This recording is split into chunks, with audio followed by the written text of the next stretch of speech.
Hey y'all, what's up? What's up? What's up? The Ooh Ladies First podcast, formerly the Panel Honey. We are back. We are back to get into some things, some of your favorite things, okay, with your favorite people. So make sure that you are subscribed to all of our channels. Okay. You have any questions, comments, concerns, honey? The details are on the screen for you to hit us up in the email or the DMs over there on the Instagram. Okay.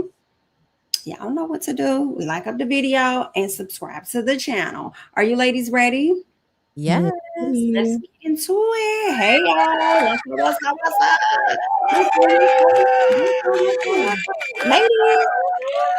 Ladies. Emphasis on the ooh, ladies first. Okay. Podcast, okay. Ooh. OLFE. All right. Ooh. Yes. How is everybody feeling? Everybody's been having a great week. Everything's been going good. Yes. The weather has been.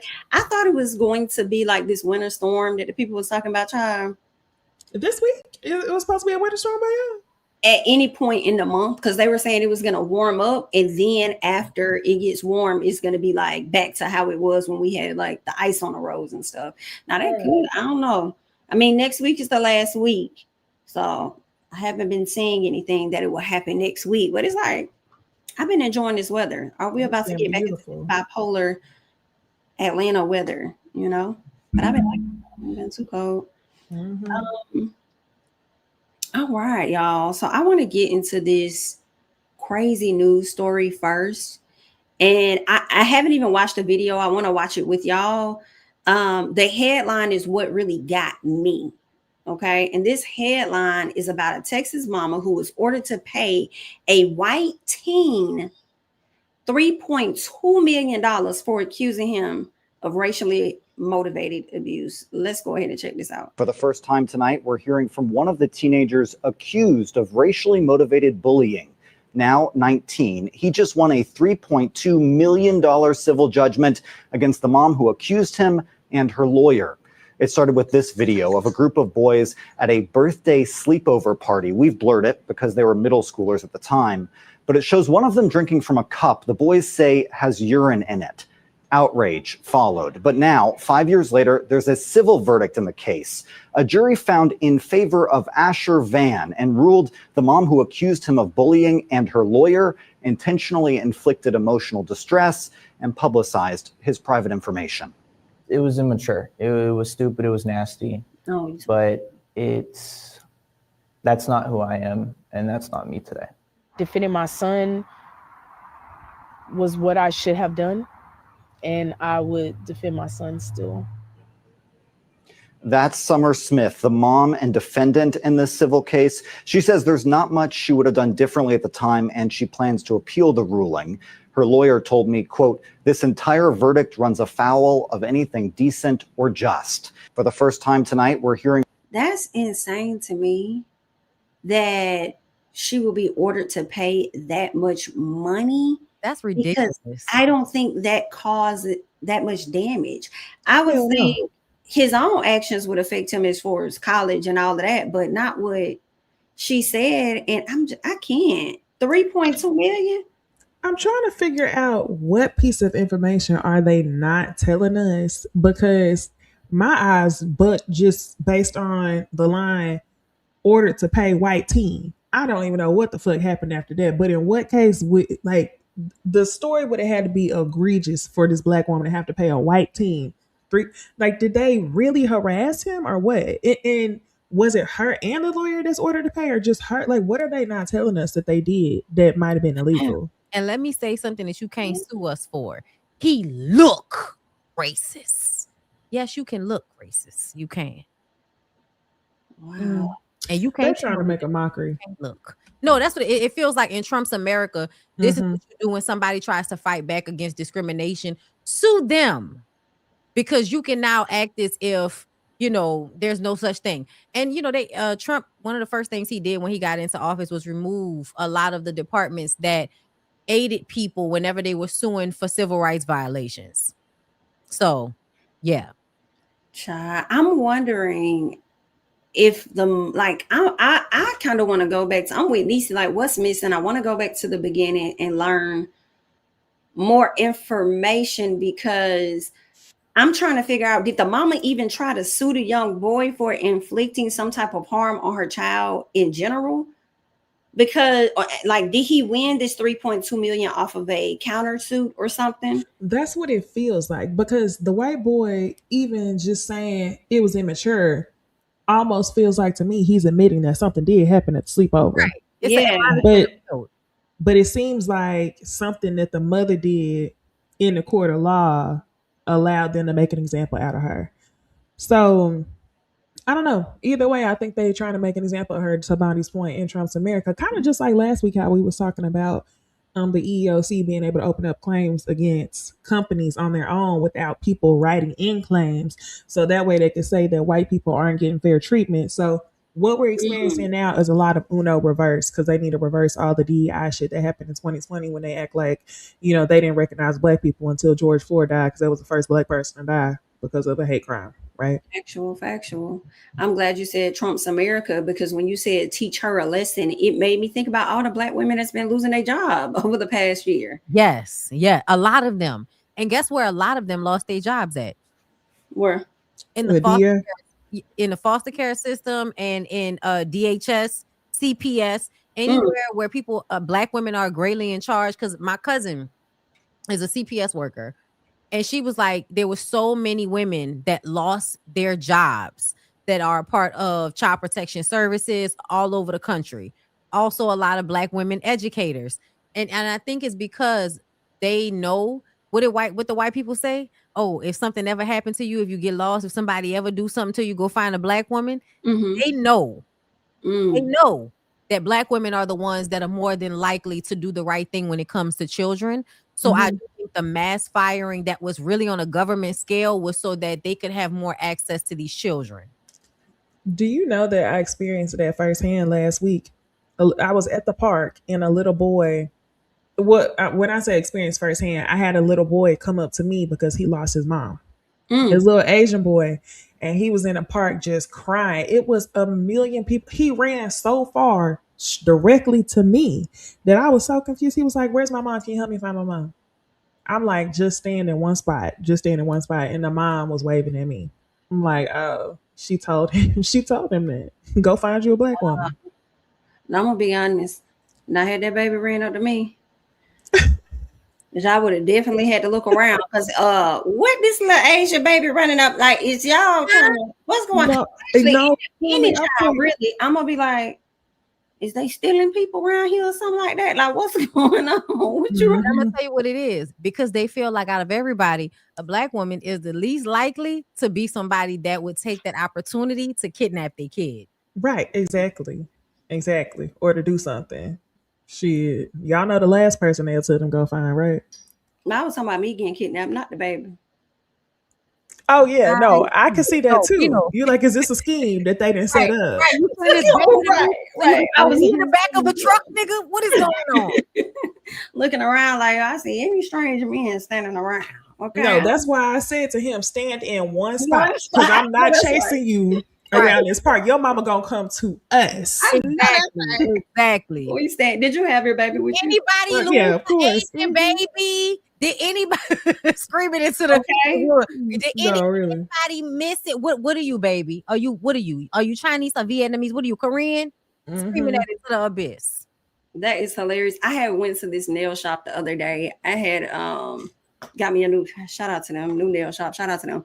I overheard the guy that manages the nail shop talking to this other chick, and he said that his mom was, I believe he said, Vietnamese, and his dad, I think he said he was like Korean. And I was just thinking to myself, I was like, okay, I'm so ignorant, because I never thought about that. Vietnam, like, you know, right. I never thought about like Vietnamese people being with Japanese people, because at once upon a time I used to think that they were all like the same, and then as I got older, I was like, oh no, you know, you have your Chinese people, you have Japanese people, oh, you got your Vietnamese or whatever. So when we talk about mix, a lot of times people automatically go to black and white. Right. I was, you know, that made me think of the Sunny Holston situation on The View when she was calling Mr. Rump a racist. And the girl was like, no, he's not. He's not. I have a black friend that he has helped out so much. And I'm like, we always think about black and white. We never really think about the other folks, right? Well, yeah, I had a friend growing up, and one parent was Chinese, one parent was Vietnamese, and then her grandparents didn't want them to be together, and they was beefed out because of it. Really? Yes. Yes. I mean, and that's very similar with like, Nigerians and Ghanaians. They are like, no, we are not one of the same. Like, it'd be They're not one of the same, but them niggas is a lot alike. If anybody is gonna try to fuck you to get American citizenship, it's gonna be a Ghanaian or a Nigerian. Tell me I'm lying. Damn. What about the Jamaicans? They like to go home. They like the Jamaicans like to go home. They ain't that far away. Okay. Well, yeah, it's crazy. It is very much so. Okay. Great segment. Let's talk about, well, this isn't really mixed, but it's definitely giving 50-50. And so I want us to get into this video that Nisi sent over, and this is an interesting conversation. So let us check out what this young man had to say. 50-50 sliding scale. Basically, in year 1, we would be 50-50. And in year 2, my financial obligation would increase by 5%. Year 3, 60-40. Year 5, 75-25. Year 10, you retire. You never have to work again. Cold. I can't lie. I've never even really thought about that. That's cold. And I think for a lot of men, like, the goal ultimately is to be able to look after your missus and whatever. So, yeah, I've never actually even considered that. Like, okay, we start 50-50. And as we build trust and we build... you build your credit score with me, and I suppose he's a credit score guy, then I'll look after you more. You're good in the hood. Yeah, that's cold. I can't even lie. That's cold. Fair. And if we have a good year in there, maybe I'll jump it up 10%. Maybe you'll jump it up 10%. Before you guys comment, I wanted to get into another video that he had. I think it's this one. In America, when you go broke as a man, most of the women leave. I have a what I introduced in the last episode, what I like to call a 50-50 sliding scale. Now, I got mixed reviews in America, but I want to see what the women think worldwide, about 50-50, and is that like a thing over here? Because in America, it is. It's definitely a big deal. Okay, let's go ahead and get their answers. If you can have your name and age. My name's Sana, I'm 29. And what do you do? I'm working real estate. Okay, thank you. And if you'd like to go ahead and answer his question. I actually saw that episode where he did the 50, what's it called? 50-50 slide. Eli's 50-50 sliding scale. That's what I like to call it. Yeah. I like the logic behind it. I think it makes sense for you. Yeah. With all the flash, I feel like you have enough money to take care of things early on. So I mean, you never know. I do pretty good for myself by the grace of God. God is so good to me. But you can be up one day and down another day. You know what I mean? And so in America, when you go broke as a man, most of the women leave. Me personally, I don't have a problem with that, because if I was up when I met you and then we got together and now I'm in the dumps, please leave. But I do feel like, I would like a woman that's willing to earn it. You know what I mean? Okay.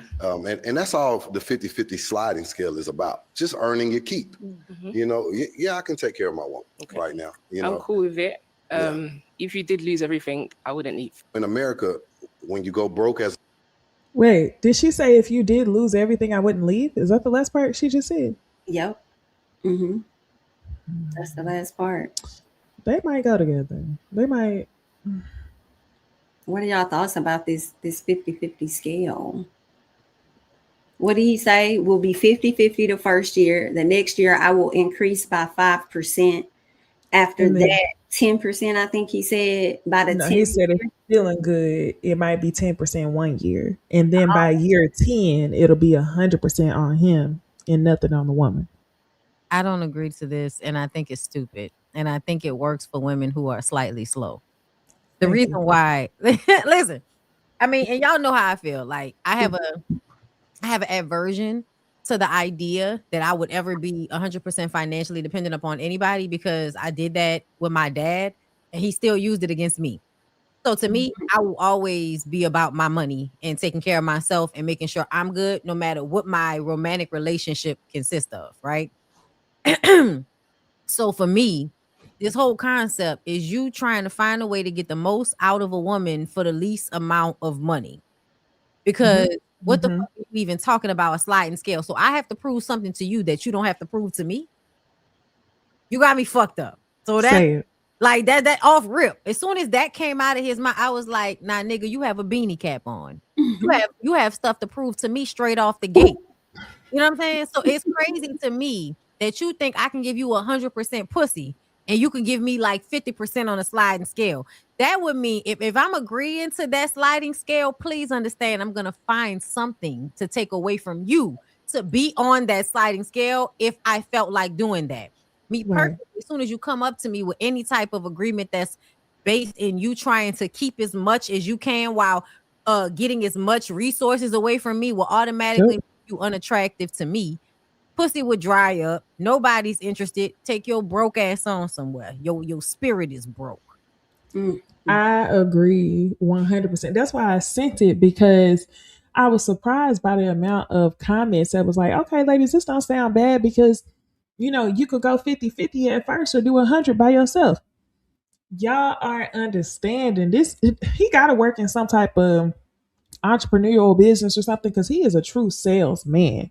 Like, he's a salesman, because the shit, theoretically, if you don't really think about it, it sounds good. He went to jail. That sounds like the type of thing you learn how to do when you begging bitches for money over the phone when you in jail. Yes, which turns into an entrepreneur when you get out. Like, that's the skill set you have. So the shit sounds good. Like, it don't sound too bad until you really think about the fact that he's making you earn your keep earlier on. He's trying to get the most while saving the most from you. And what this also makes me believe is that this is a man who's in it for the long game, because he know that he about to put you through hell. And the 5% every year or the 10% every year is to string you along. Like, well, shit, I've been with him 8 years. Once I get to year 10, even though he been cheating on me and doing this and this, at least I won't have to work. Nah, do not trust the men that try to sell you the long game and make you prove yourself, because if they are automatically coming up to you up front to talk about the long game, that means they're gonna put you through hell, and it's all about you staying through the long game. So no, I didn't like this, and I think that he tried to sell. He pitched it well. For some people. That was my follow-up to everything that you're saying, Neeson. That right there, I said all he's saying is a selling point. I don't think he has any expectations to follow through with anything, as you said, at all. It's just a selling point to see exactly who is going to take the bait ultimately. And somebody said, I saw in the comments, somebody said, oh, baby, year 10 not even going to exist because he's going to be at another big child's paying for her bills. I said, child.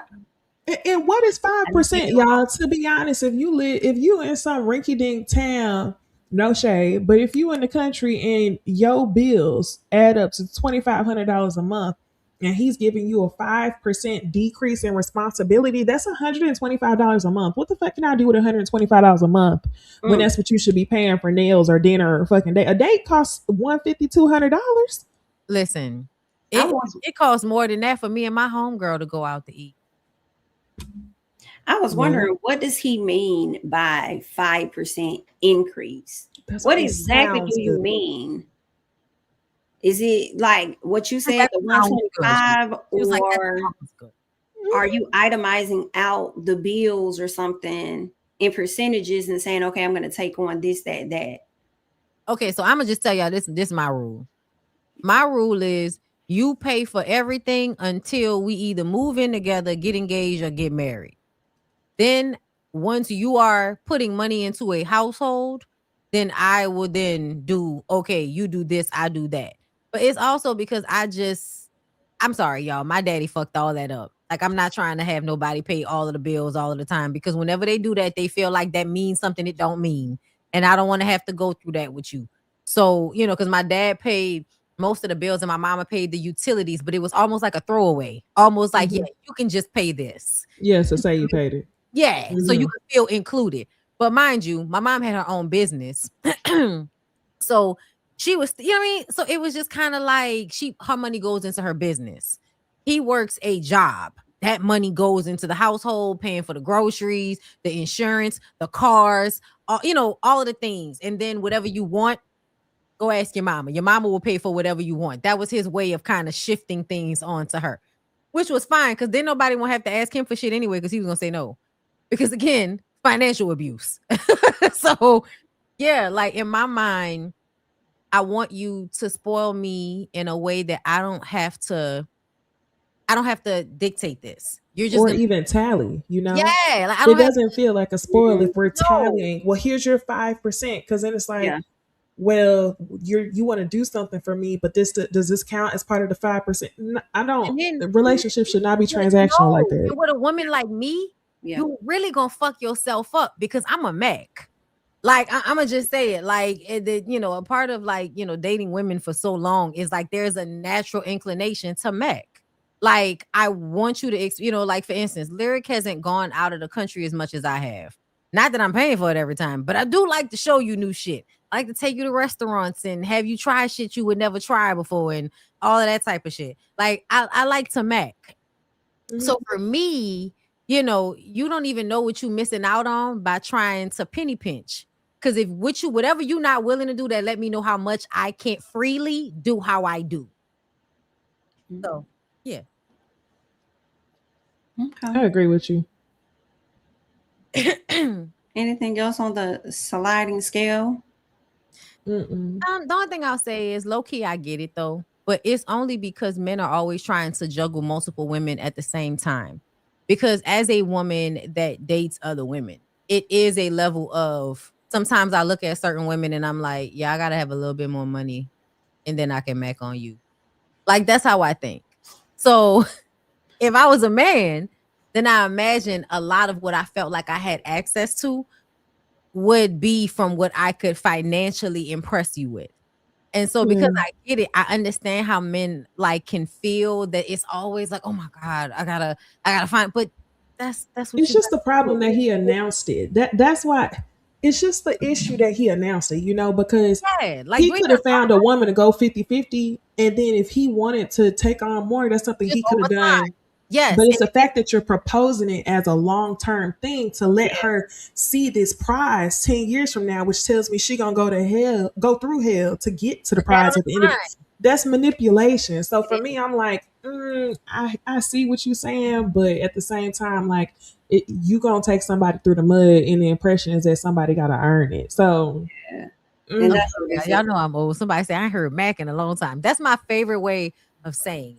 But it just means to be, for lack of a better term, because I don't like to say chivalrous, because it's like that's not what I mean. But I'm very considerate and thoughtful, and if you like certain things or if you want to do certain things, like a lover girl. Yeah, I'm a lover girl.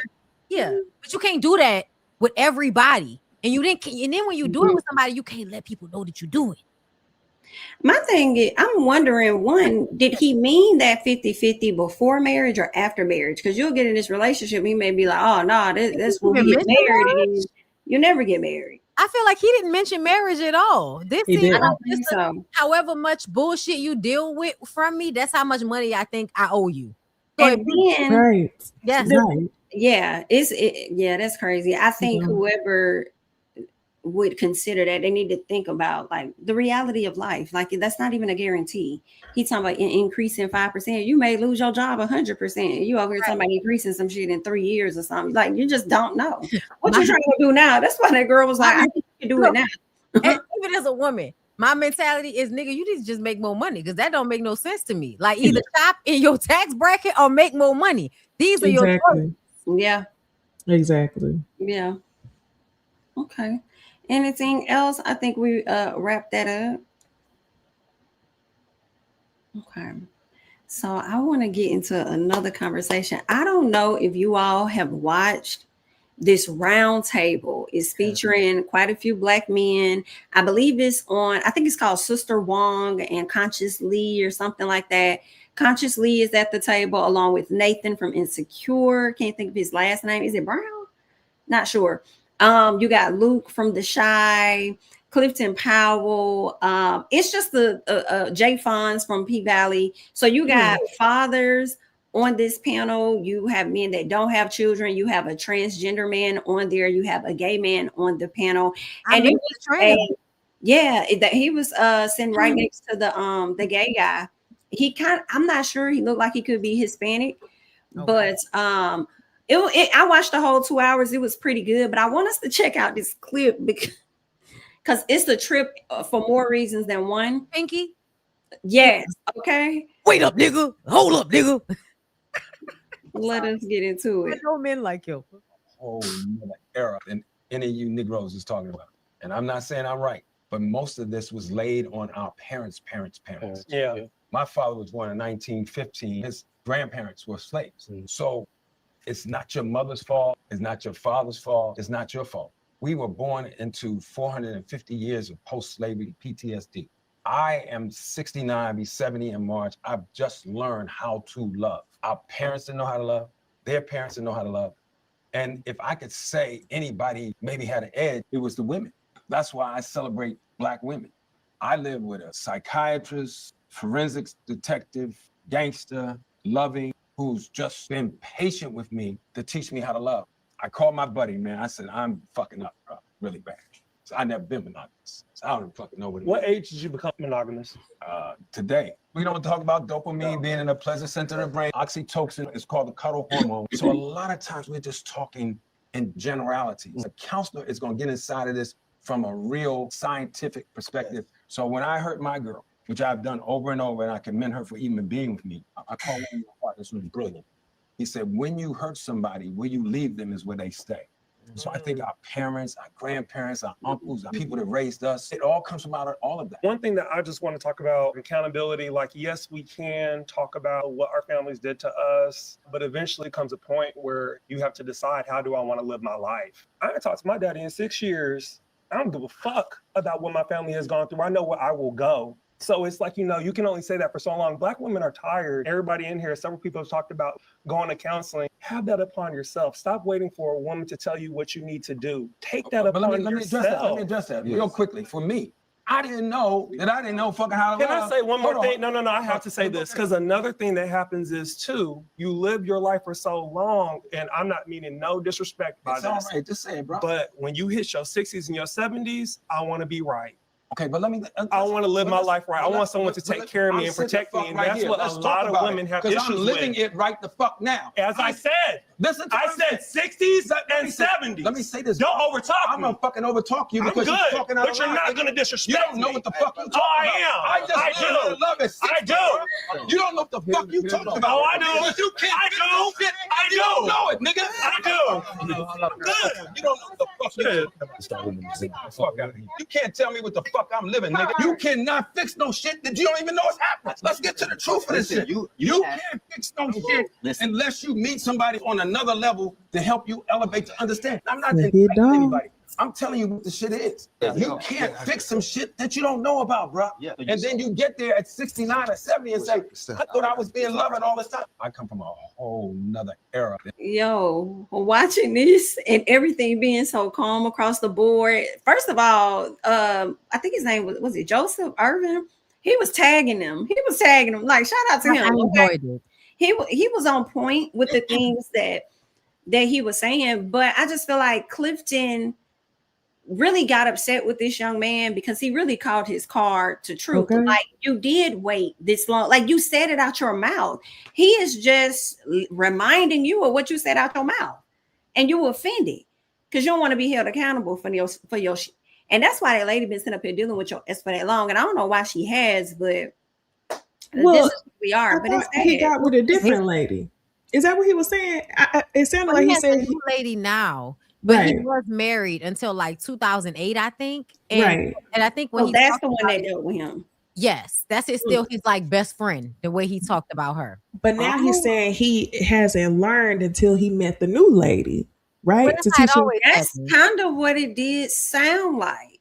That's but how what I wanted to add was that he definitely was a hit dog. I just think it was funny as hell because to the other man, the young man's point, he said, it shouldn't take another woman or, the basically off the heels of black women to tell you what you need. Like, you want black women to be the therapist and help you do this and help you elevate. But the thing is, a black woman that he was with prior to, who filed for divorce in 2008, she probably told him all the shit he needed to do to keep the relationship, and he didn't want to do it then.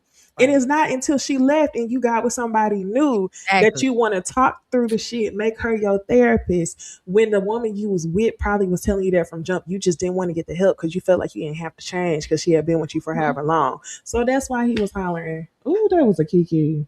And because they enjoy the battle. They all like try to act like they don't enjoy fighting with you or trying to weaken your sensibilities, but they do. And to me, because it then leans to the power that they have, because they recognize the power in a woman. But for them to be able to have power over said woman empowers them even more. And so to watch a woman be emotionally manipulated and willing to do so many things beneath herself that they wouldn't be willing to do for that man, the men do, I think, get high off of the fact that they're able to do that. They fuck up until the end and then get with a new one. And then now they know the things that they need to do to change. Yes, somebody said Mike Epps. Yeah, Mike Epps. Oh, he pissed me off so bad when he was talking about how he's now different with this new wife than he was with the last. And they always are. Yeah, but they're not really different. They're older. Their dick don't work as well. And the testosterone isn't as much as the estrogen in these later years. So then it becomes, I need to calm the fuck down. My daddy did the same. Exactly. They just know what to try. They know what to try. Mm-hmm. My pa was not a cheater, but he was abusive. But the abuse lessened over the years. And then it almost seemed as if my mother had in some ways softened him. Versus now you just can't fight in the same way anymore. But if you could, then you would have still been the same nigga. And I think it's the same thing for Clifton Powell. Yeah, he talking all of that good shit right now, but that's only because you don't want to be alone. And you know the value of women that actually love you and care about you now that you've played through, being attractive or being famous. Once you play through that, you're now scared when you get older that those other women aren't going to want you. So, or not really care about you in the same way. So then it becomes, oh, let me act right with this woman because I'm about to die. That's basically what I need somebody to change my diapers here pretty soon. Yeah, so I'm gonna act just like when I be looking at they be talking all of that shit about Karrueche and Deion Sanders. Deion Sanders been wearing out good women for decades, and he just now getting with Karrueche, who is willing to be a beautiful nurse. And y'all hoes sitting up there talking about they have a great relationship. Girl, she's a nurse. She's a nurse. No, did you see the video clip where Karrueche said that God put her in his life in order for him to experience new things? She always thinks she's saving a nigga. That's the same thing she talked about with Iyanla when she got with Chris Brown, because you saw all of the signs and you thought you would be different. I can't stand the, I thought I was gonna be different ass bitch. Ugh. Yeah, that's definitely how it went. Ouch. That hurts. I did want to say this real quick. I feel like Clifton Powell was trying to talk about the traumas or our history of traumas that was passed down to us as to why we deal with a lot of the issues that we have today. And I think that may have been his excuse for a very long periodically time. That's why I love when Joseph was like, yeah, in the sense, we got all that, okay? But at some point, we got to be accountable for our own shit. Okay, so go to therapy. When Luke James said it was weak. Say what?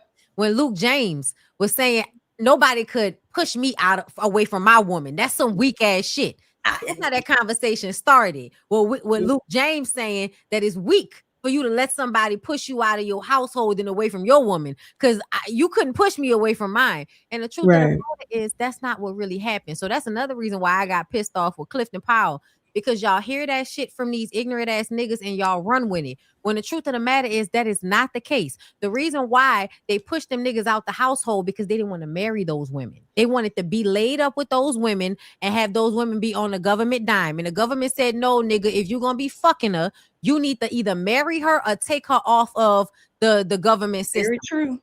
Which is honestly bullshit, because y'all know, I don't know if y'all know, but I've said it over and over again. I'm a socialist. I feel like the bare minimum of shit, which is shelter and food, and I don't think people should have to pay for that. Like, not, especially not the way y'all make it, to where y'all go and privatize water, and now you got people paying into a family for decades for fucking water. And then you make it illegal for people to catch rainwater, so they have to be dependent upon your water system. Yeah, I love that you clocked that, because it is so interesting how, like, the government effed up. Yes, just like a lot of these people out here, right? The government's messed up. But instead of calling the men to the front, well, if you want her so bad, you love her, you want to be with her, then just marry her. Instead, it's the government. The government created situations to push the husband out the house so the lady could get the Section 8, this, that, and the other. Now, I do feel like they definitely had a hand in that crack era, though. That definitely affected. Oh, for sure. Oh, I mean, some of the stuff, mass incarcerations and stuff, but did you definitely played a role. But with the Section 8, I agree with. You know what he sounded like? Okay, it sounded like he walked in there with a defeatist ass attitude. It sounded like he did, because while some of the stuff you saying is true, you don't know the shit that Black women been through. No, and Black women have been holding that shit together. The whole movie Claudine was about how that lady had all them fucking kids. Them niggas will come into her life, promise her shit, and then leave her dry with a whole bunch of kids to take care of on her own. So the only thing she could do was get on government assistance. And then here come a new nigga that you want to try to add all of your shame and your guilt onto her. But she still has to take care of all of these fucking children, because especially back then, 70s, there wasn't birth control available like that. So women are stuck having children because there is no other choice. You know what I'm saying? At large. And, you know, abortions weren't really that safe. So yeah, and you know, the religious aspect. So I could see how back then it's still harder for women, and y'all niggas still, because I have grandparents. I have, you know what I'm saying, men who stuck it out regardless. And, you know, whatever happened. But those of y'all that went to the store for bread or for some cigarettes and never came back, fuck y'all. Like, what are you talking about? You punked out. Like Luke James said, like the other man said, it's a lot of puss-ass men out here that could not handle the responsibilities that they entered into. And instead of trying to figure out a way to still be there and help the woman, but have some freedom, you know, they just up and left, and Ginger was like, fuck you and these kids, bitch. I'm about to go and start a new family somewhere with another bitch. Not really. I can't take it no more. It's too much. I want to listen to this one. I just want to play this one real quick. Let me get this one. This is Conscious Lee sharing his thoughts on it. So let's see what he has to say.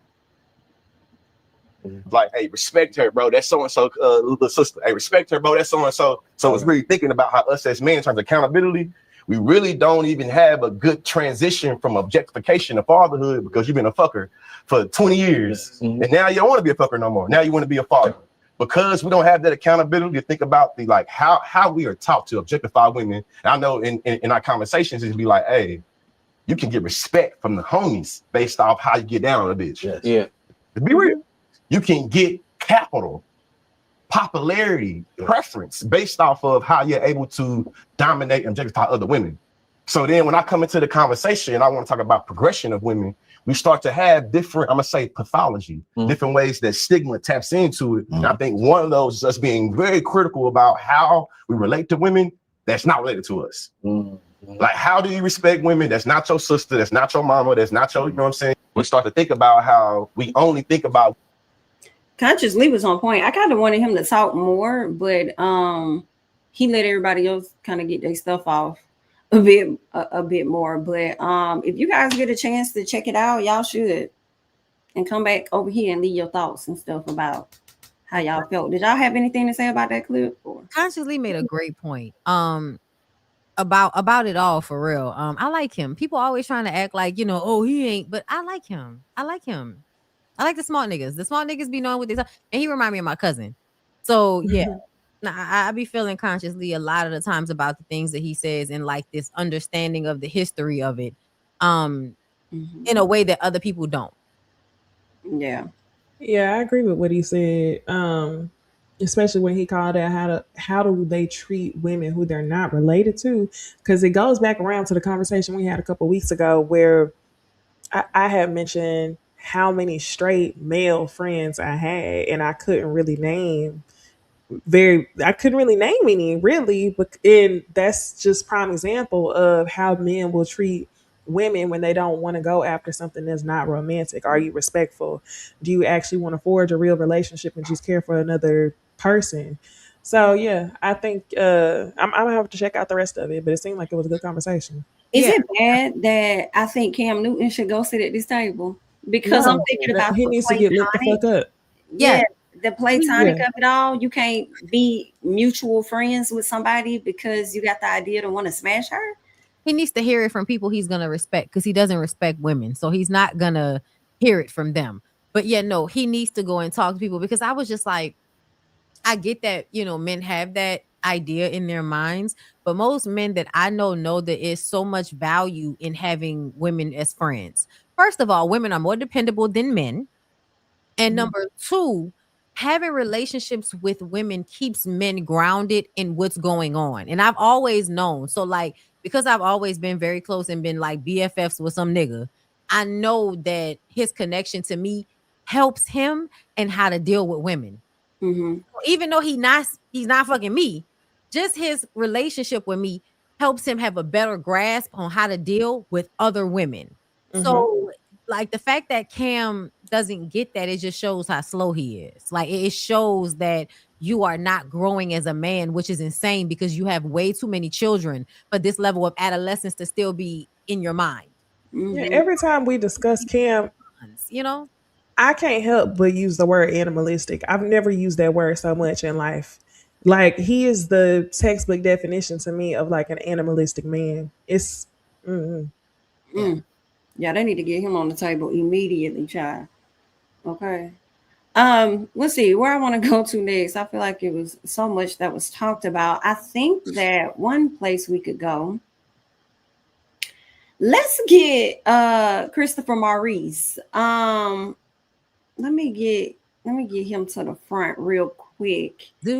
Because Christopher, sir, you're teetering the Nick Cannon lines. You've already started really. But you having these babies and leaving the home after they have the babies is not good in my personal. Okay, let me share this real quick. One of the baby mamas came out, Diamond Brown. This is baby mama number 3. She has his daughter Lovely, and she said, "Leave me and mines alone. Worry about your new baby on the way." Now listen. For the people, okay. First of all, she said that she has gotten into 2 different relationships. This is the second relationship where he's run the guy off. I don't think this guy has been run off just yet, but the second guy he did reach out to, she said he called his brother and stuff, threatening the guy. She wants to be out of the circus, she said, the circus that she joined. She wants to now be out of it. She wants to move on. People asked who is the girl that's pregnant. She said, "Oh, it's the new girlfriend. It's Jada. What is Jada having? Jada's having a boy." Now I completely understand Diamond feeling away about Chris, but you did not have to air Jada's information out like that. Okay.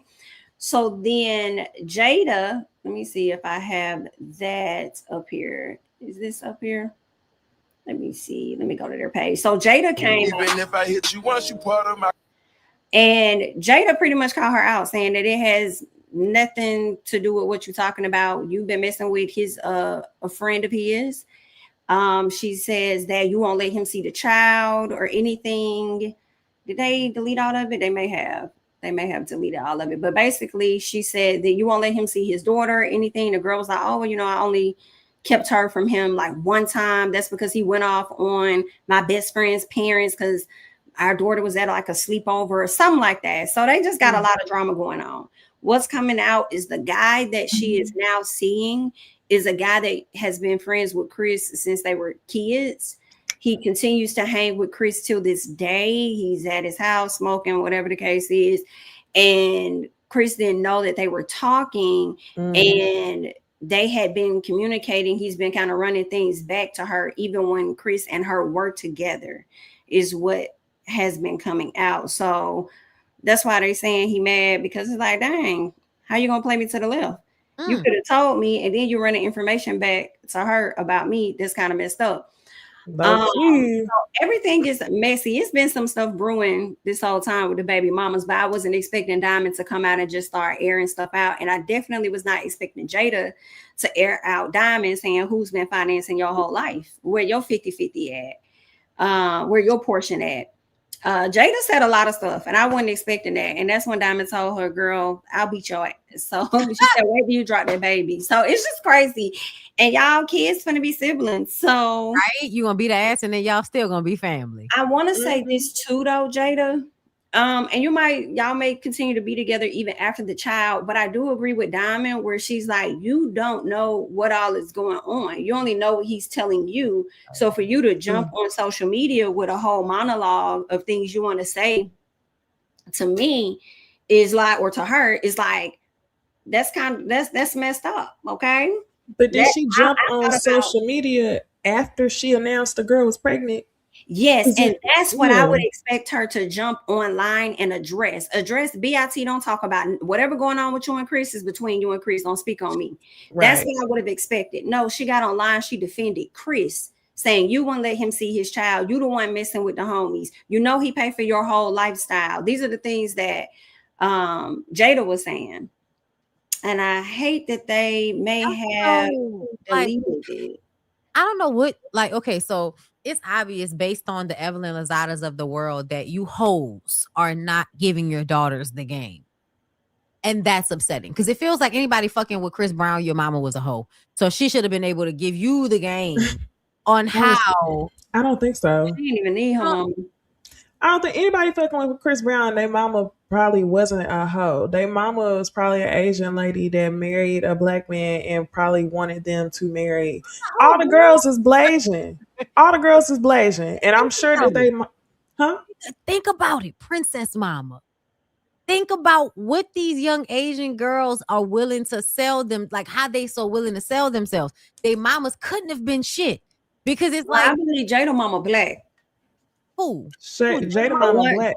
Yeah, I believe her mama black. So she not blazing? I don't know what her daddy is. I know she part Jamaican though, and her mama is down in Jamaica. Well, if she part Jamaican, because you know it's a bunch of Asian Jamaicans. So yeah, and you worship the men, girl, and whatever the men want, that's what you do.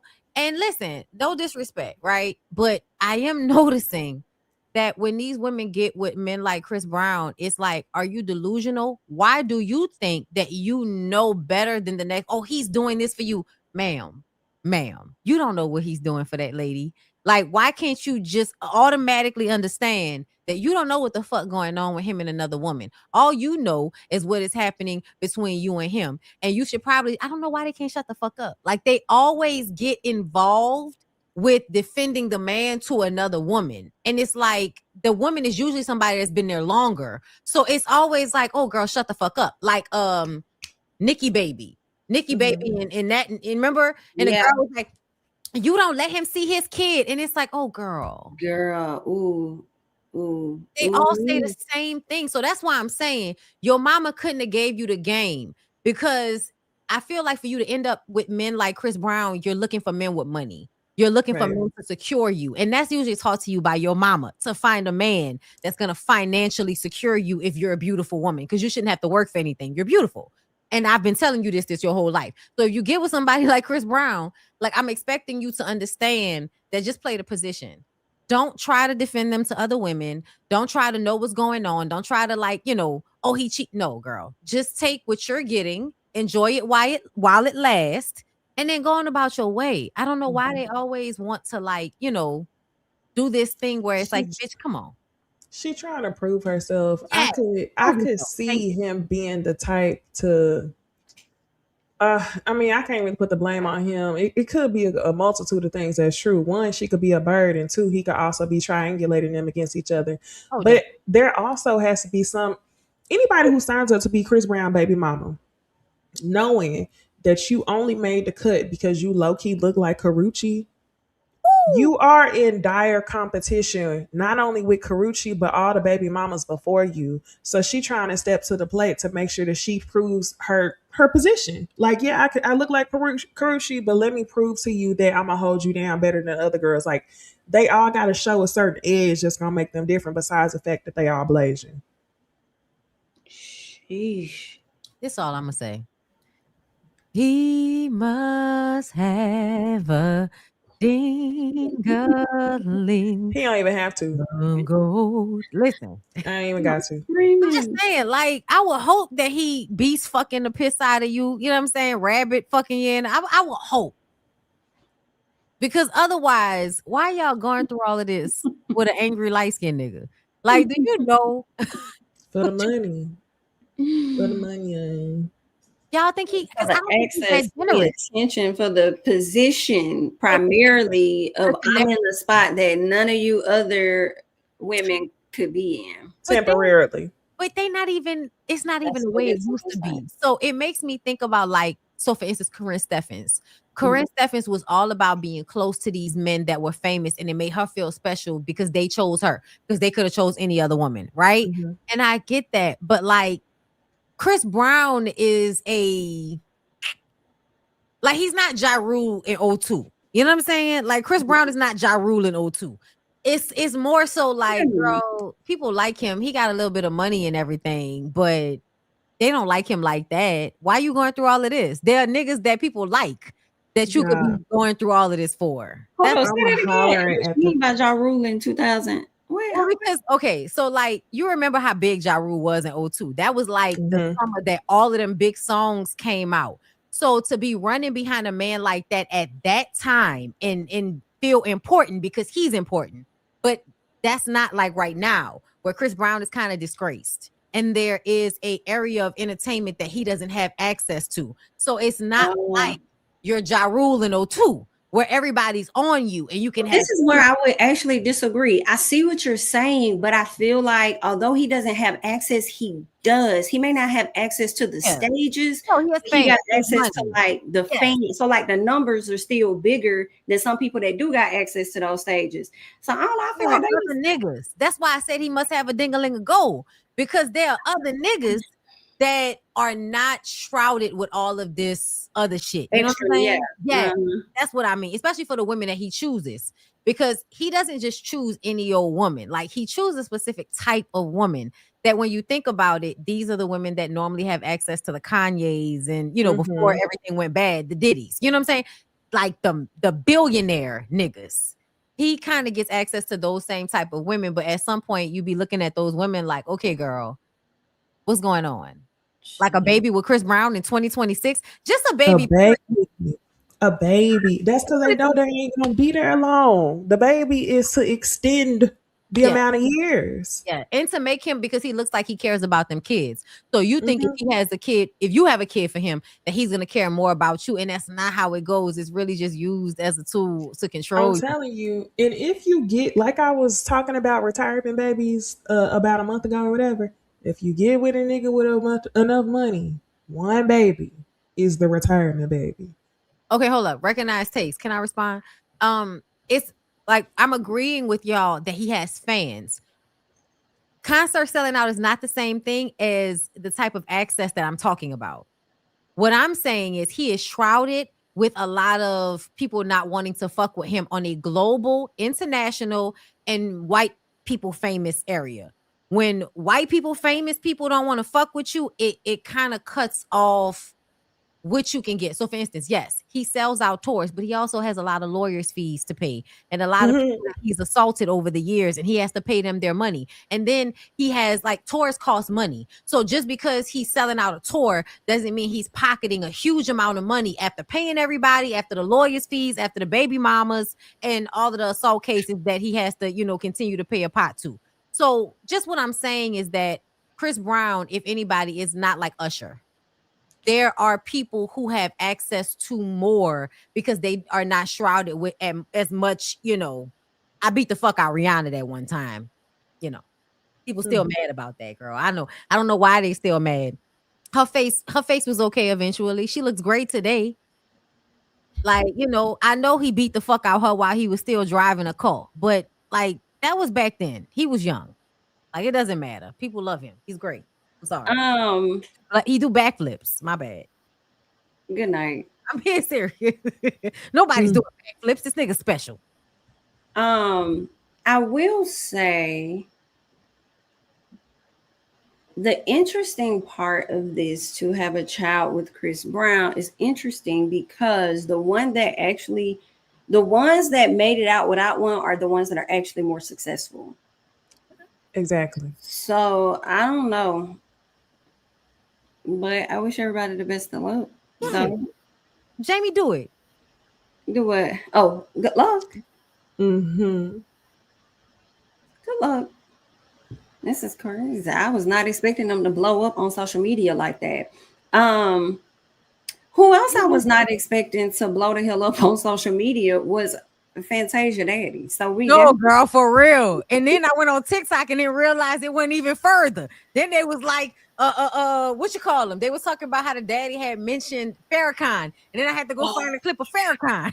Man, Farrakhan had talked to him and asked him if Fantasia was his angel or something like that. You need to be an angel, nigga. I couldn't wait to get into this. I ain't seen Fantasia name in the headlines since she was messing with that man who worked for T-Mobile or Sprint. And I was like, oh, Lord, please, she can't take this. What y'all talking about?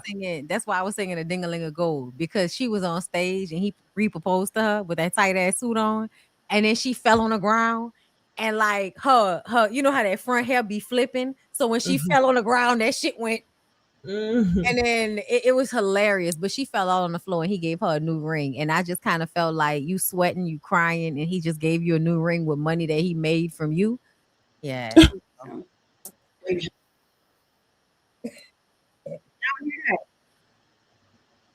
I'm trying to see if I could play a little bit of this. I don't know if my sound went out or not. Can y'all hear that? No, but I'm gonna tell you, if you could find it on TikTok, that would be better, because this nigga talk too slow. Don't you gotta download it on TikTok to speed it up? You just gotta go to the main page post, and then you can speed it up. He was hemming and hawing. He was hemming and hawing like a motherfucker. It may be my system, but give me 1 second to see if I can get him, because I just want a little snippet of him. Niecy though, why she doing that? Niecy. What I found out about Kendall, which is Fantasia's husband, is that he does a lot of work with nonprofits. Exactly. Does he now? Yes. That's why he ain't got no fucking money. And you know how he feels. I didn't. Okay. Because I'm willing to give him the benefit of the doubt. A lot of my subbies were like, Did you see his response? Did you see his video? Yeah. Let me go ahead and let me see if I can. I'm telling you, can't trust nobody that don't work no job and only work nonprofits. They ain't no better. Can y'all hear him? No. Oh Lord. It's okay. Yeah, we moved from Ecamm to StreamYard. Yeah. The daddy was basically saying that nigga stole some money. People reached out to him and said that the husband was stealing money. And then the husband was like, no, nigga, they were stealing money. I wasn't stealing money.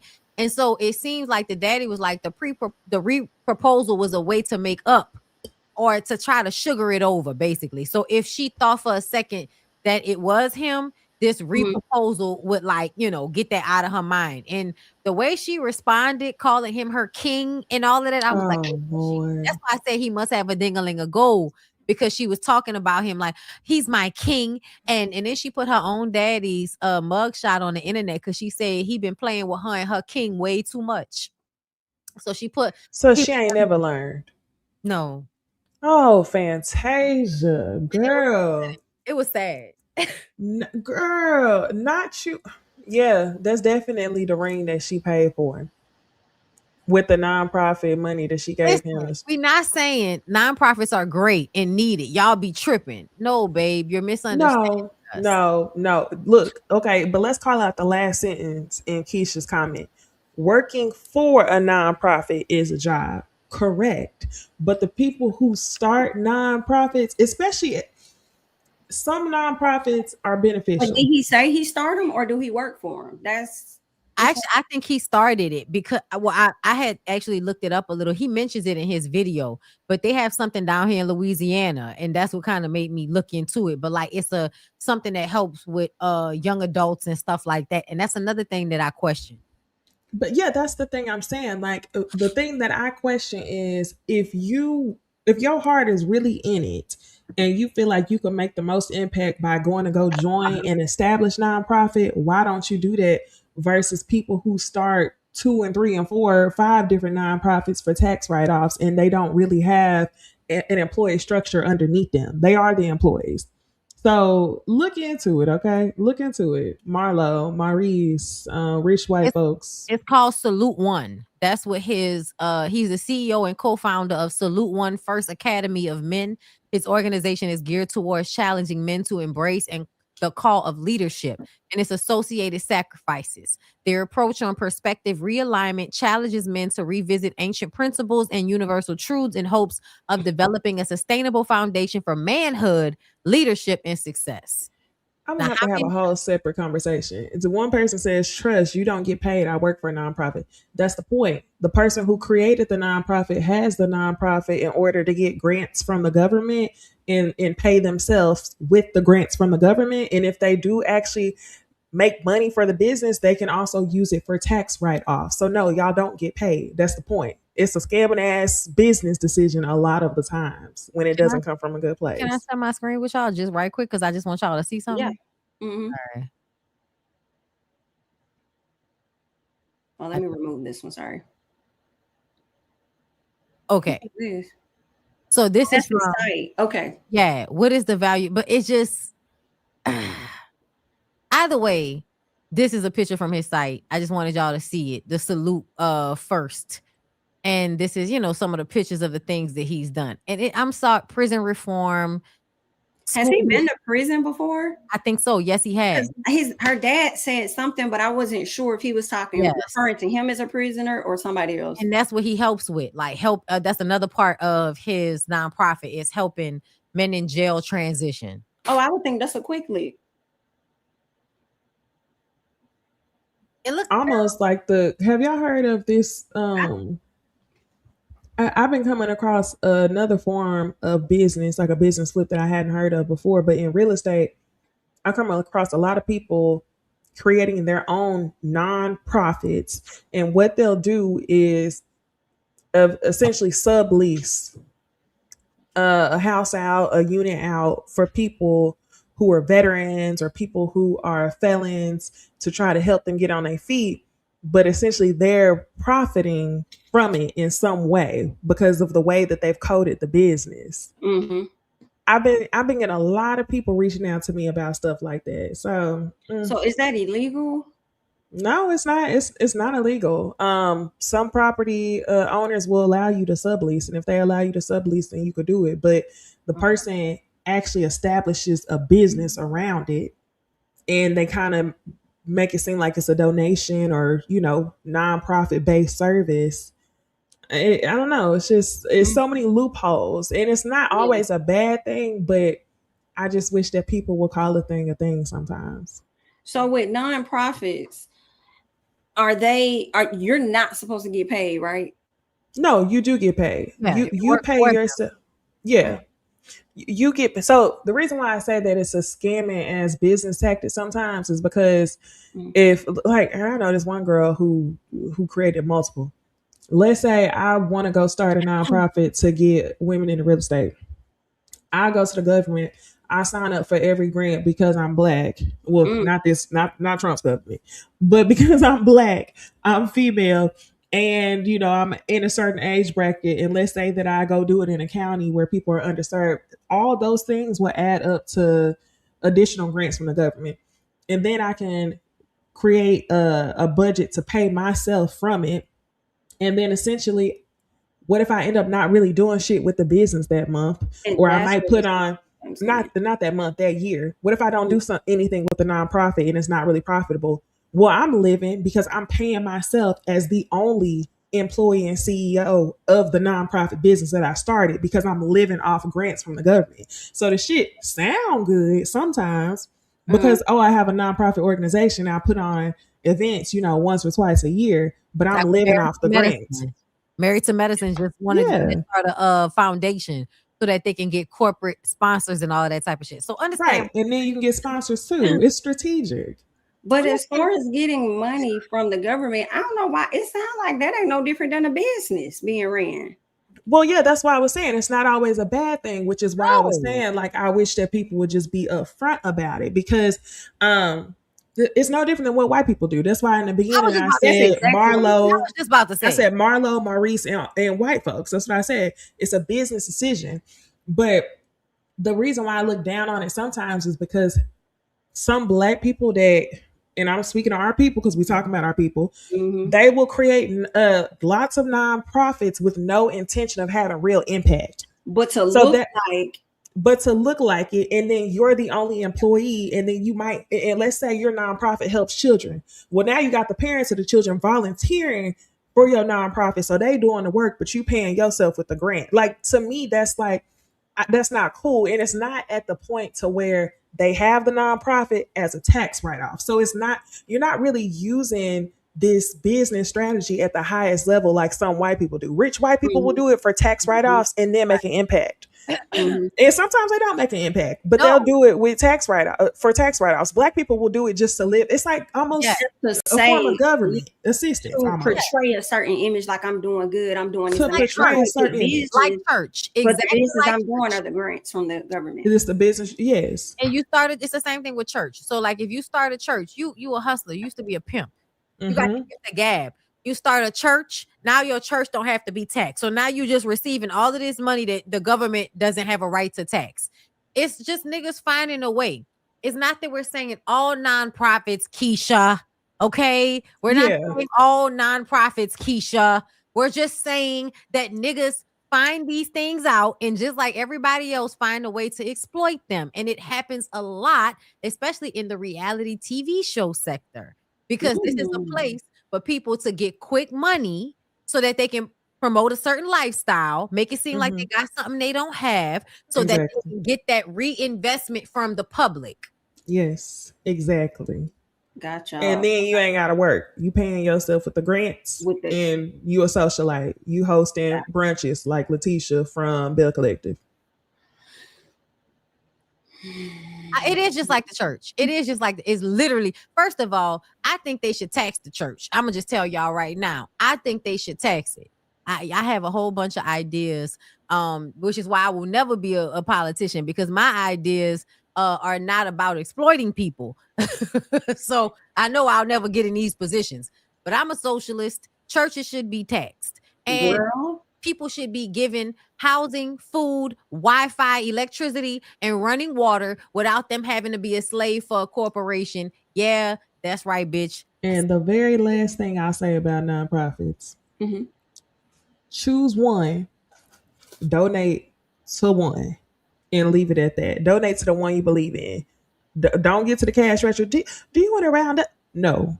I have one nonprofit that I support, and that's the one you back, and you leave it at that. You leave it at that. It's so the church taxes. Yeah. If y'all want to see churches dismantled, tax them. Just listen. Oh, for real. And they're gonna put pressure for y'all to continue to pay them tithes or whatever, and then people gonna stop coming to church because they're gonna start feeling that pressure because they being taxed. And that's why the evangelicals are in control, because they knew over time, eventually, as people were leaving the church because they saw the scam in it, people would then eventually want to vote to make it so that y'all have to pay taxes on them churches. And no matter whether you are black or white, that is a way to get money without having to be taxed. And I think that if they do end up taxing churches, they need to be strategic about how and where they do it, because that would be absolutely detrimental to black communities. Like every small black town, every corner is a church. And that's honestly what keeps the small towns thriving. And they need them tax write-offs because ain't no work in certain towns. It's things like that. So I think the taxing the churches would be absolutely detrimental to the black communities, but it also would be something that would be strategically placed in the government that we live in right now. So I wouldn't even wish for nothing like that right now. It would have to be, you would have to be making a certain amount. That's the only way they Yeah. would be able to do it. If you're making over a certain amount, you're going to be taxed. And I feel like that would be fair. I do understand what you mean, because there are small town churches that are really helping people get by because of the fact that they're not taxed. So people can pull their money and, do certain things that they need to do. But at large, what I see happening is the Catholic Church and a whole bunch of other churches, mega churches, taking advantage of the fact that they don't get taxed, and people are constantly giving to them 10% every Sunday. Like it happens. I can see the mega churches. Like mega churches equate to millionaires in a sense of everyday people. So I can see them being taxes, but leaving the other churches. And the Catholic Church is $1 billion corporation. They absolutely need to get taxed. To me, as a Catholic, it has always pissed me off that when I went to the Vatican, there's gold. The buildings are made with gold. And at my church, it depends on who we had as the pastor, but there was still some type of building fund. Bitch, we're a part of the archdiocese. Why do you have to have a building fund at a Catholic church? Never in my years of going to a Catholic church did that happen until one of our pastors, like our main preacher, Father Mike, God rest his soul, he died.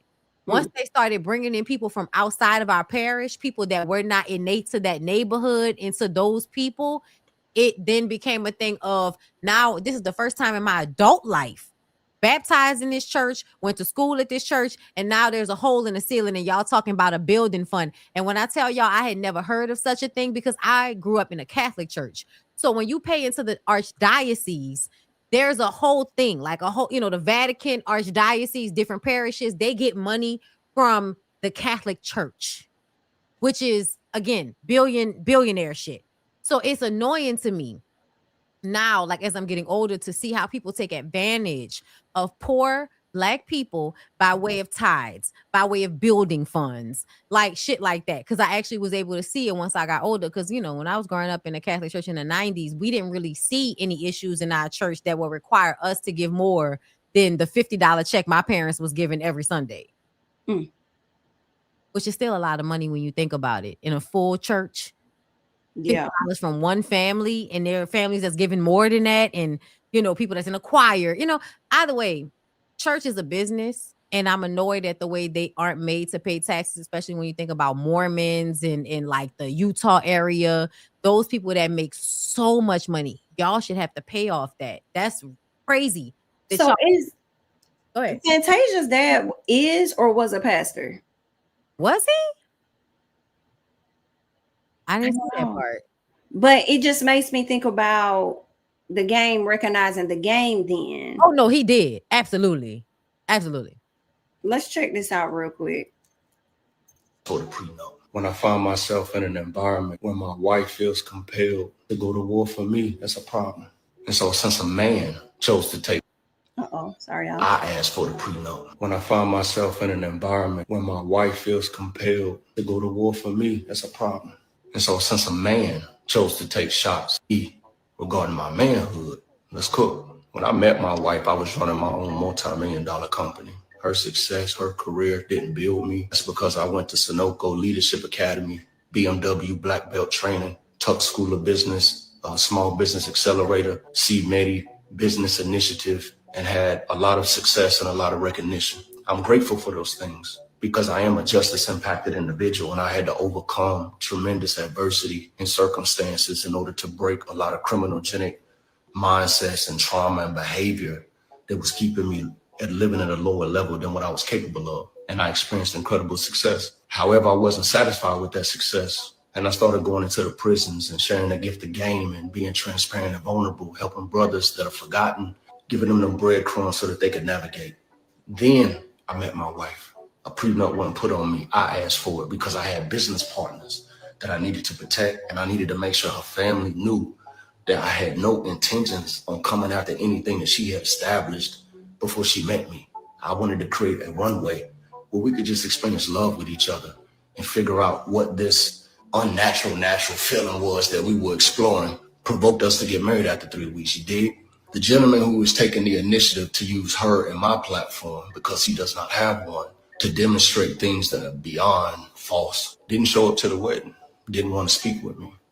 It became very clear to me when my wife came to me crying in 2015 that she couldn't buy a pocketbook, that something was going on. I went through the books and I saw very clear that there was a lot of brown bagging and stealing going on, even though I had no knowledge or education in the music industry. I was lost. And with tears in our eyes and crying, we made the courageous decision to step out there because we could be broke by ourselves. Newsflash, you remember the last time we gave you $3,500? She didn't want to give it to you. I compelled her to give it to you.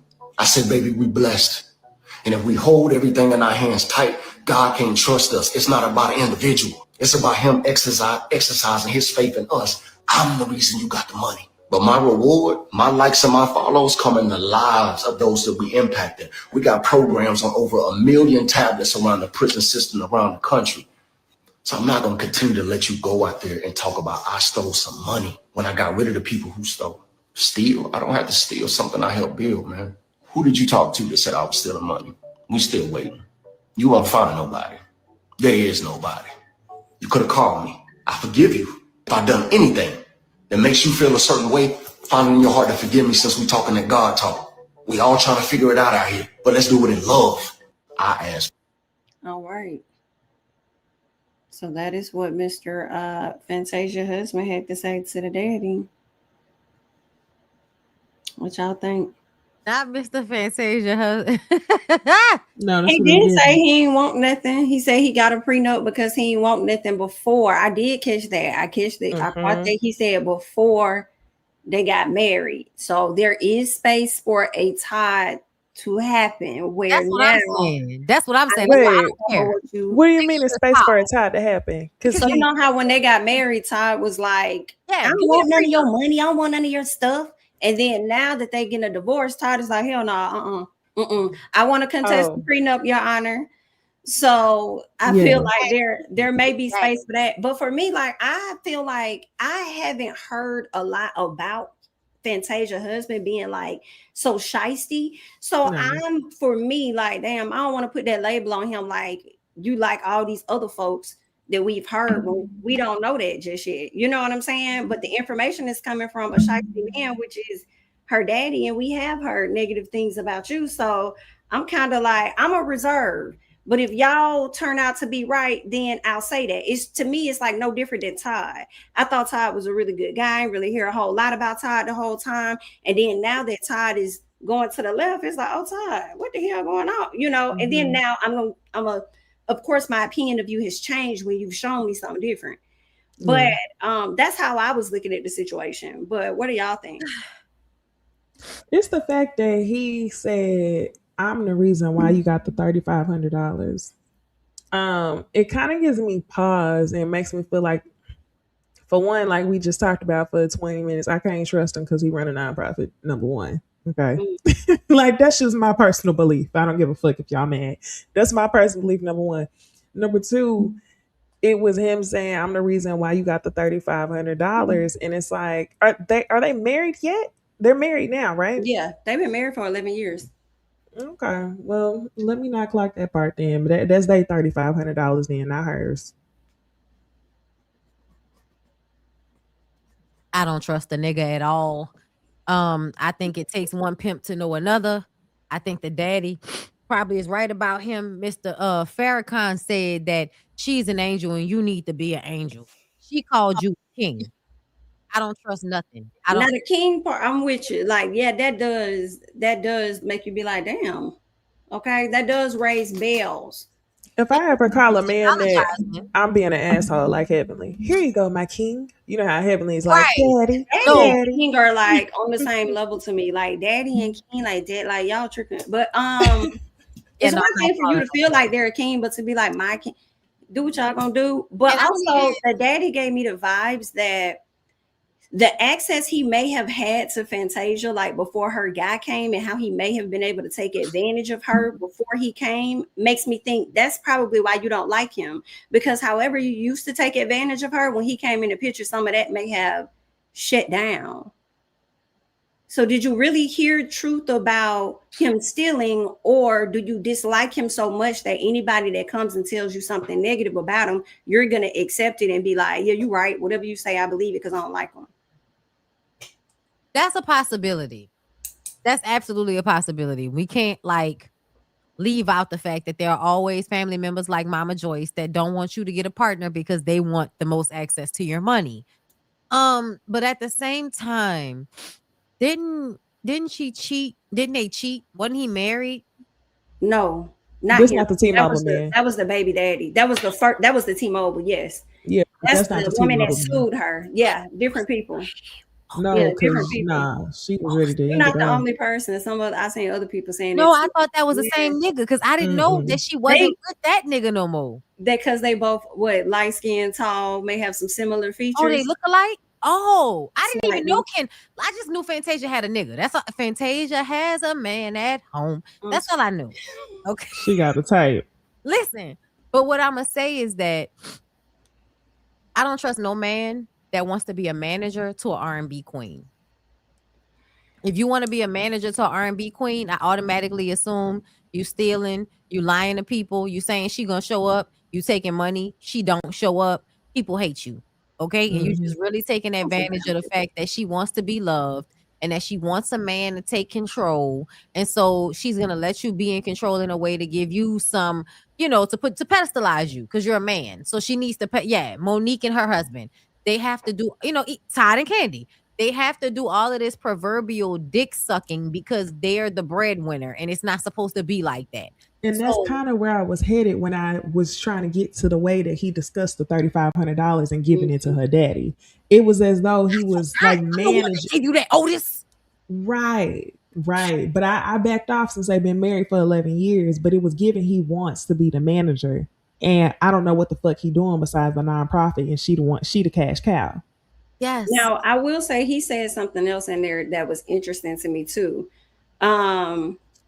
It was the fact that, hold on, let me make sure I got the right mic on. My bad, y'all. But he mentioned something about the shows that she books, right? Okay, yeah, I didn't have the right mic on. Something about the shows that she booked, and the shows that she books. Bitch, that sounds so much better. No, it sounds clear as fuck. Send me the link to the microphone right now. Was it like this earlier? Because I had to refresh and come back in. Send me the link to the microphone right now. Okay. I was like, wow. I got you.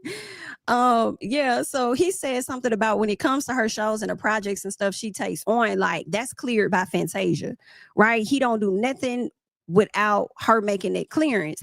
And I said, well, that's interesting for him to say, because when you do the comparison, in my opinion, to Monique and her husband, it's like daddy or king, he makes the decisions on her career, whereas it sounds like Fantasia's husband assists her with the decisions that she's making versus taking over and making her decisions for her. So I was like, well, that's interesting. That's different. Mm-hmm. So we'll have to see what's going to age well and what's not. I need to not hear now y'all got to let me know when my mic change. Huh? I right now, market 122. No. I'm talking about in the future. If ever it's not this crisp, just let me know to check my mic. Yeah, no, it sounds really great right here.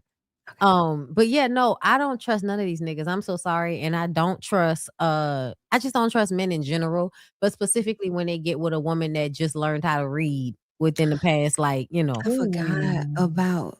They take advantage of what you don't know. And he was in prison. That's way too much. He was in prison. You couldn't read. Like, I can't trust. Why you have to add that to the mix? I'm already talking about her T-Mobile. I forgot about that. I'm sorry, but that's what I was saying. That's so easy to take advantage of people because they don't be knowing no better. I'm sorry. Not me taking my benefit away of the doubt. Bitch, I forgot about the look. Yes, y'all. I know they like, damn, Jamie, that's what changed it for you. Yes, the fact that I forgot her ass did not know. That she just now, right? And then she did like a vanity college thing in recent years. God. Like, yeah. So, and it's not that I don't want to believe that because I do believe she's smart. I believe she's kind. I believe she's smart. Because she do the play. Yes, that's right, Mommy. Because she does the plays. She does the Broadway. You gotta read for that. That's right. You You is kind, gotta know you your is lines. smart. Now you gonna turn. And she did the movie, right? Color Purple. Yes. Oh my gosh. That's right. You love dick too much. If you falling on the ground because a nigga who finally started to get a paycheck from your money decided to purchase a new ring for you, you don't need to fall out on the ground. You could be grateful. I don't think you should not be, oh, thank you so much, babe. I appreciate it. I love you so much. But when I tell you falling on the ground and rolling around the ground like you Carly Red, as if the foundations are not also in your name. It don't feel like it's gonna end well. Well, I mean, if they went, look, Bondi made a one hell of an argument, closing statement. Goddamn. No, literally. Yeah, it ain't even. The jury has rest. Mm-hmm. Damn. Somebody said R. Kelly could read, but you don't need to know how to read to be a pimp. Remember that. Pimp game does not require reading off of paper. It just requires knowing how to manipulate a young woman. And you don't need to read for that. You just need the streets to show you that. Hey, bitch, what did I say? What's wrong with you? Do what I tell you to do. I got money. I'm R. Kelly. I am the king of hip hop and R&B. He put it in a song. So that's half the battle for him. So, y'all brought him up like he Floyd Money Mayweather. Niggas like, no. Niggas can't read. Like, not you bringing up damn Floyd What ass happened? at the same time. What? No, if What this happened? is who I think it is. Hold on. Let me. Really, I was about to say somebody. No, not Mr. McDreamy. No, what happened? Not Mr. McDreamy. What the fuck going on? That's Mr. McDreamy or one of the Mc from oh my god, Shonda Rhimes, Grey's Anatomy. One of the handsome. He was Mr. McDreamy, right? And the other nigga was another Mr. Mc. Oh no. Damn. Wow. Pretty white man. Mr. McSteamy. Thank you. Mr. McSteamy. I gotta go to his. Damn. Was it an overdose? What happened? Oh no. Oh no. I hate to say that. That's fucked up. People gonna be like, what do you mean he looks like somebody that does drugs? I mean, people in Hollywood would be naturally. They said he had cancer. Oh damn! Everybody, we just lost the other guy, Dawson. Dawson's Creek. Yeah, right. Don't feel too sorry. He was a racist. ALS. Damn. Oh damn. I hope Mr. McSteamy wasn't a racist. Wow. God rest their soul. That's happening a little too much over there in Hollywood. Right, and they be looking so healthy, and then the only white man that I'm gonna be sad, not the only, but the one that comes to mind, like in this platform, if he gets sick and die, I'm gonna be really upset, is Dan from Charmed. Because Dan from Charmed be popping up everywhere. And you be like, is that Dan from Charmed? And it be Dan from Charmed. And it's like, yeah, no, I love him. Oh, yeah, okay. I thought she was gonna say Matthew McConaughey. No, Matthew McConaughey can go. It's been years of me being like, what the fuck is going on with Matthew? He can go. Why do you say that? What did he do? Oh, he seems like a douchebag. I feel like he's played himself too much. That beach shit, like him, I'm a white boy and I do the beach and I don't wear shirts. Water in my hair. Like, no, I don't like him. I don't know. For some reason, he plays it up too much. But Dan, because Dan was on Queen Sugar and now Dan is on Beyond the Gates. Dan is dating my favorite video model. Help me. The older sister, Jamie. You've been watching lately? No. Which one? Talking about Danny? Yeah. No, not Danny. The older sister. You know how she divorced her boy, and so now she's dating a doctor at the hospital and another dude, a white guy. Yes. Okay, I know you're talking about. Yeah. Somebody said Nicole. Nicole. No, it's not Leo, but back in the day, Leo and Dan was in a fight for Piper on Charm. Well, now Dan is fucking with Nicole on Beyond the Gates now. Oh, that he fine as fuck. And I love their vibe. Me too. I I do not like Steph Carlton. I'm like, keep her over there with this guy. He was too mad. I like the fact that Dan was like, nah, it's cool. We having a good time, aren't we? Right. I said, that's how you play that. That's how you play that, boy. That's how you play that. Because Carlton was over there upset. I hate Shanice gave him advice, though. I was like, girl, please don't try and make this happen. Shanice, please stop. Please. Somebody said old Lucky Spencer from General Hospital. Okay, boy, if you used to watch General Hospital, he was Lucky Spencer on General Hospital. But I met him as Dan on Charmed, season 3. Okay. All right. Fine. He real fine. One of them fine ass. He's aged so well. Oh my God. He was fine when he was young. But my God. He wasn't on 90210? Was he? He might have been. I don't know. I'm looking at one of these pictures that look like he probably, maybe not. Maybe he wasn't. But he was fine. He was fine as fuck. I used to think, what's his name? Joey Lawrence? Oh, whoa. I used to love me some Joey. That's with Chili, the little brother. Yes. Yeah.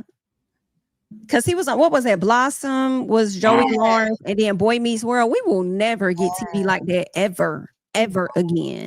I love Boy Meets World. Him and Chili look so funny together, like just so regular to me. Yes, like some regular ass people. Yes, it was so dope. It was perfect. Mr. Feeney. I missed it. Topanga. Who would think of a name Topanga? Do you see how they be ripping Sean's ass up? That was the main character's name, right? Sean? Yes. Yes, Sean. They be ripping Sean ass up on TikTok. Or was it Corey? Corey Corey. and Sean. Because Corey and Sean had the bromance. And they were just leaving Topanga out. Yeah. I miss it. I miss those days. And then sister came on like right after. People wasn't fucking with Topanga for some reason in recent years. I can't remember why. Probably some racist child. I feel like it was. Something in my spirit is saying it was, but I can't remember what. It's before she went on Dancing with the Stars. But yeah, sister coming on right after. Man, that was a time. A time. Will never happen again. Because what y'all got now? Zeus, baddies. And that's terrible television. Bruh, we was just talking about, that's the reason why motherfuckers is reading more books now. Because television is terrible. It's like, nigga, I need to go read a book. Because the books is where it's at. You telling a full story. We getting back around to it. Yeah. Some of these streaming platforms. No, is it just me? Lately, it feels like you can't find nothing to watch. Nah, that's real. Oh my God. That is so real. There's nothing to watch. I've watched all the episodes of 227. I've watched all the episodes of Golden Girls. It's different world for me. I've been watching The Game. I need to go with Different Girl. I mean, Game is good. Like the original season though, not the original. I like that. I heard it's coming back. I saw something about that. We'll see. Yeah. We'll see. Maybe they can get a deal with Netflix. But as we talking about TV, because ain't no TV like back in the day TV, you'll never get it. But when I tell y'all, is it bad that we're digging into TV the way that we do now? What you mean? Like digging into what used to happen? A lot of our older shows, are under fire. Yes, for bad. things that we accepted at that time that will never pass today. So we're going to go ahead and get into the conversation of America's Next Top Model, the documentary that, okay, you want to be on top? I used to love it. But it was crazy. I just want to check this snippet out real quick about what Jay had to say, and then we'll talk about the whole show. To that Shandy moment. First of all, she struggles to remember it, which I find hard to believe because how many times did she bring Shandy on her talk show to kind of force her to watch that scene? The other thing I would say is that, she's like, it's a little difficult for me to talk about production because that's not my territory. I was with Tyra. We were in the production office when we found out what was going on at the girl's house. Someone got off the phone with the director on set and they basically said, oh my God, Shandy's having sex with someone in the shower, one of the male models. The crew have no choice. They were literally forced to shoot her. And of course they were going to figure out how ultimately they were going to play this on the episode. I remember Tyra going to, I guess, speak with Ken or call Ken or something like that. So I wasn't privy to that conversation. Ken was the executive producer. Ken and Tyra made that call. Where I kind of personally take a lot of I feel that just was a step too far, was filming her go to the doctor. That part was just terrible, especially because she threatened to quit the show. And if she quits the show, just so you know, they have to let her quit and not shoot her anymore. So they had to find a way to get her to stay. And then they kept shooting her. So the manipulation was just brutal. When it came to that Shandy moment. The documentary was very interesting. I don't feel like watching Tyra in the confessionals kind of felt like watching Karen Huger a little bit talk to Andy. Not Karen. That's what I was thinking. And then, you've had people, I'm going to play her audio because I ain't trying to get flagged, but I want y'all to hear what Sherry Shepherd had to say about Tyra Banks and all of the drama that took place. Okay, let's see. Let me know if y'all can hear it. People don't understand when we are in power, the battles we got to fight that you will never know about. Never.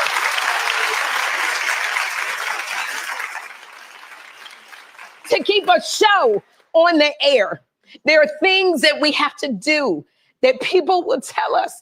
If you want to stay on the air, this is what you got to do. And we got to weigh the options.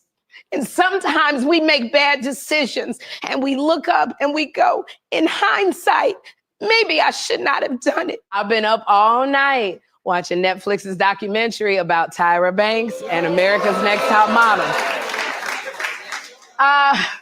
When I tell you I was hooked, I understand why people are mad. I do understand. But I also say you have to understand the time that this all happened was in 2003. Reality TV was a wild, wild west back then. Every show was trying to outdo each other to stay on the air. We had people that were eating rats on Survivor. We had people getting in Nevada spiders on Fear Factor. Simon Cowell was telling people they sucked to their faces. I cannot forget that Tyra that was a young Black woman trying to make it in the reality TV game. Like now we have a plethora of TV shows. We're not naive to what goes on behind the scenes in reality shows today. So we're trying to compare a time today that we know a lot to a time when there was nothing like this show on the air. We're not taking into account the battles that this Black woman had to fight just to stay on the air for other people to come on the air. In the documentary, they said no network wanted to pick up the show except UPN. Everybody said no.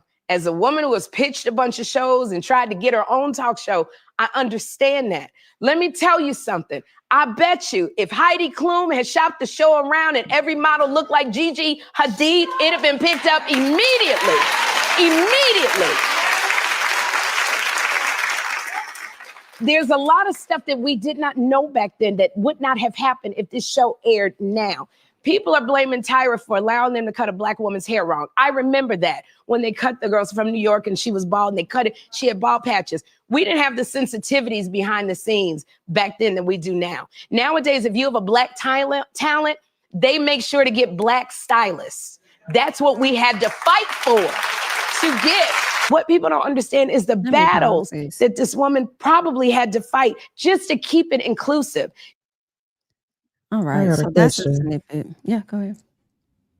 And I don't mean this in no shady way, but what has Sherry Shepherd been a part of to where you think that she need to be crying like that about the decisions that she had to make about a TV show? I'm not saying she ain't been a part of nothing, but I can't think about nothing that's really. Can she relate? Well, the only thing I thought about was the show she on now that is now about to be canceled. And it made me wonder if there is something that has happened on her own accord with this show that led to it likely going down that road. And that's why she's saying that. That's what I was wondering. Because I had the same thought as you. Like, could it have been this show? Well, y'all know her shit got canceled. So yeah. Right. That's why I'm thinking. The thing I thought about was Megan Thee Stallion. When she was talking about there are things they want us to talk about, or they think, things that we do, and it's like maybe we shouldn't have done that. Here's the thing. Sherry Shepherd is somebody where it's like, if you would have been, I'm gonna protect this Black woman. I'm gonna stand up for her. I'm gonna say, listen, I may not agree with everything, but at the end of the day, That's what I want women to be able to be free to do whatever they wanted to do. Like if she would have took a different approach, people would have wanted to hold on to her longer. She's about to lose her show. That's because what y'all tend to do is think these white people are going to do something for y'all. White people are in charge of the network. So white people tell the black people that have the shows, you need to do this, you need to do that. What you forget is that the shows are going to end anyway. It don't matter how long you do well, how long you do what them white people want you to do. The shows are going to end. And the only people that are going to come to your rescue whenever that opportunity is over is the people that look like you, that have felt like you were a representation for them. And when you sell them up the river, you can't go back to them in the same way as you could have before. Most black men in Hollywood truly understand this, which is why they move a certain way. Like, for instance, when we talk about Samuel L. Jackson or Denzel Washington, like there are black men in Hollywood that understand that white people are not going to always give a fuck. They're not going to always want to give me awards. Their women are going to always want me. But I'm always going to be able to come back to black women. No matter how old I get, if I make a movie, they going to come see it. So I need to keep that in mind with the way I handle black people as I go throughout my career ups and downs. Tyra forgot that. And that is how we get here. Tyra thought that she could be like, fuck everybody for the sake of her show. She treated the dark-skinned girls the worst, and she treated black girls worse than the white girls. She now can come to us and act like she didn't have, I wasn't a part, that wasn't my side. You're a liar. You were in the edit bays.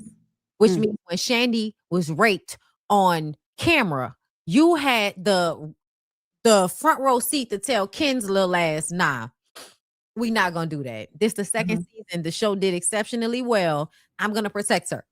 I'm not gonna do that. I don't want to put her out there like that. But you did it anyway because you cared more about the ratings. Also, I'm not a doctor, but in my opinion, Tyra is a sociopath. At some point in the course of making the show, handing people a dream with a piece of paper becomes a power thing. Yeah. You know what I'm saying? I get off on the fact that I get to dictate whether you make it or you don't, and you think you make it, but you really don't. There were a few people that were telling me I was reaching because I compared her to Diddy, but it was just like making a band. Ken Mock was an executive producer on the original Making a Band. Oh, okay. So it's not far-fetched, but if you actually look at it, there is a level of you're black, so I trust you. I want this dream. You're telling me I can get it as long as I'm loyal to you. I'm loyal to you, and then you still fuck me. And then on the back end, you don't even give me the integrity of self-respect. You bring me back on your reality, on your talk show to embarrass me further. What she did with Shandy, what she did with Tiffany. Like you milk it, and that was the same thing that Diddy did.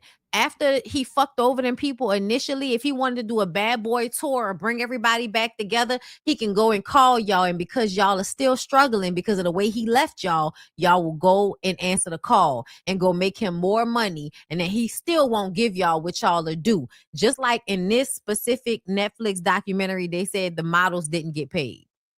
Just like the models didn't get paid back then. I think when you mentioned Diddy, that's honestly the perfect example.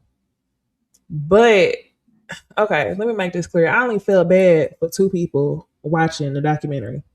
I felt bad for Shandy, and I felt bad for Danielle, the girl at the end who didn't get no work because she was on America's Next Top Model. You closed her space, and then bitch, you had that white girl open her space. What the fuck?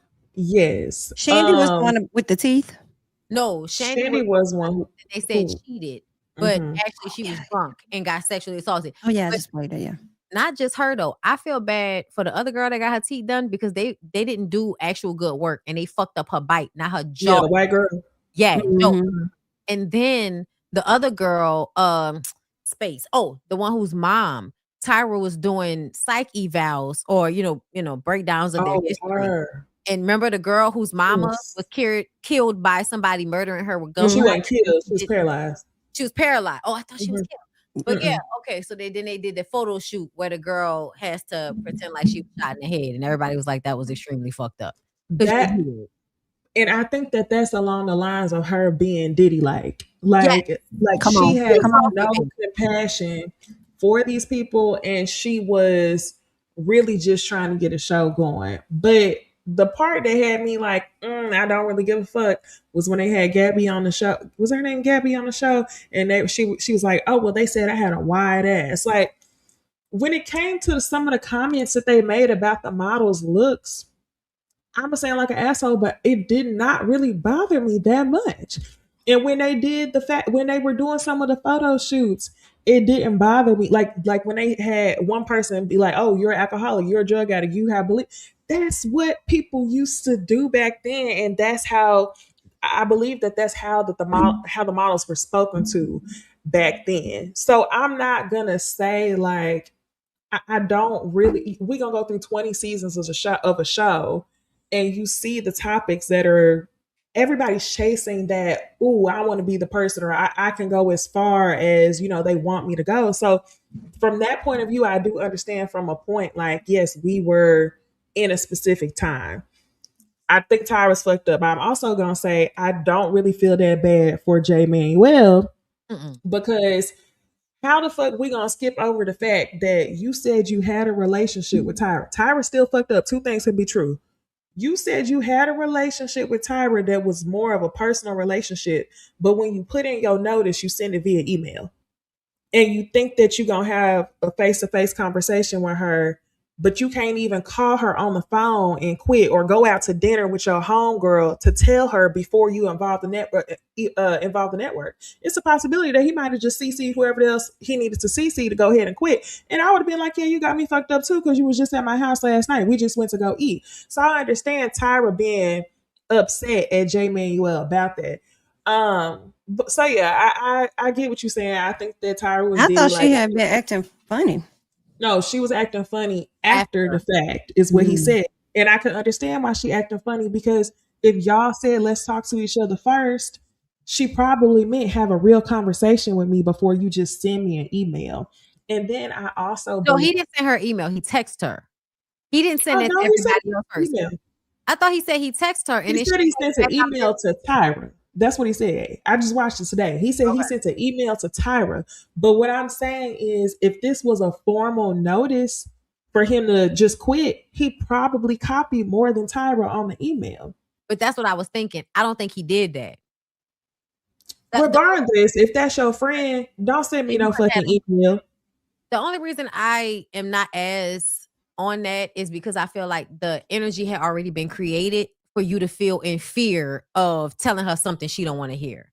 Oh, that's you're right. I don't feel bad. I don't feel bad for how any of them got fired, to be honest. I don't feel bad for any of them, because I feel like they played a part in doing what they did to them girls. But that's also a part of the system of it, that we pull you in and push you past what you think is cool. So by the time you ready to say something, you've already done so much that it don't. I could turn back to you and be like, it don't even fucking matter what I did. You did this, and this. We all fucked up.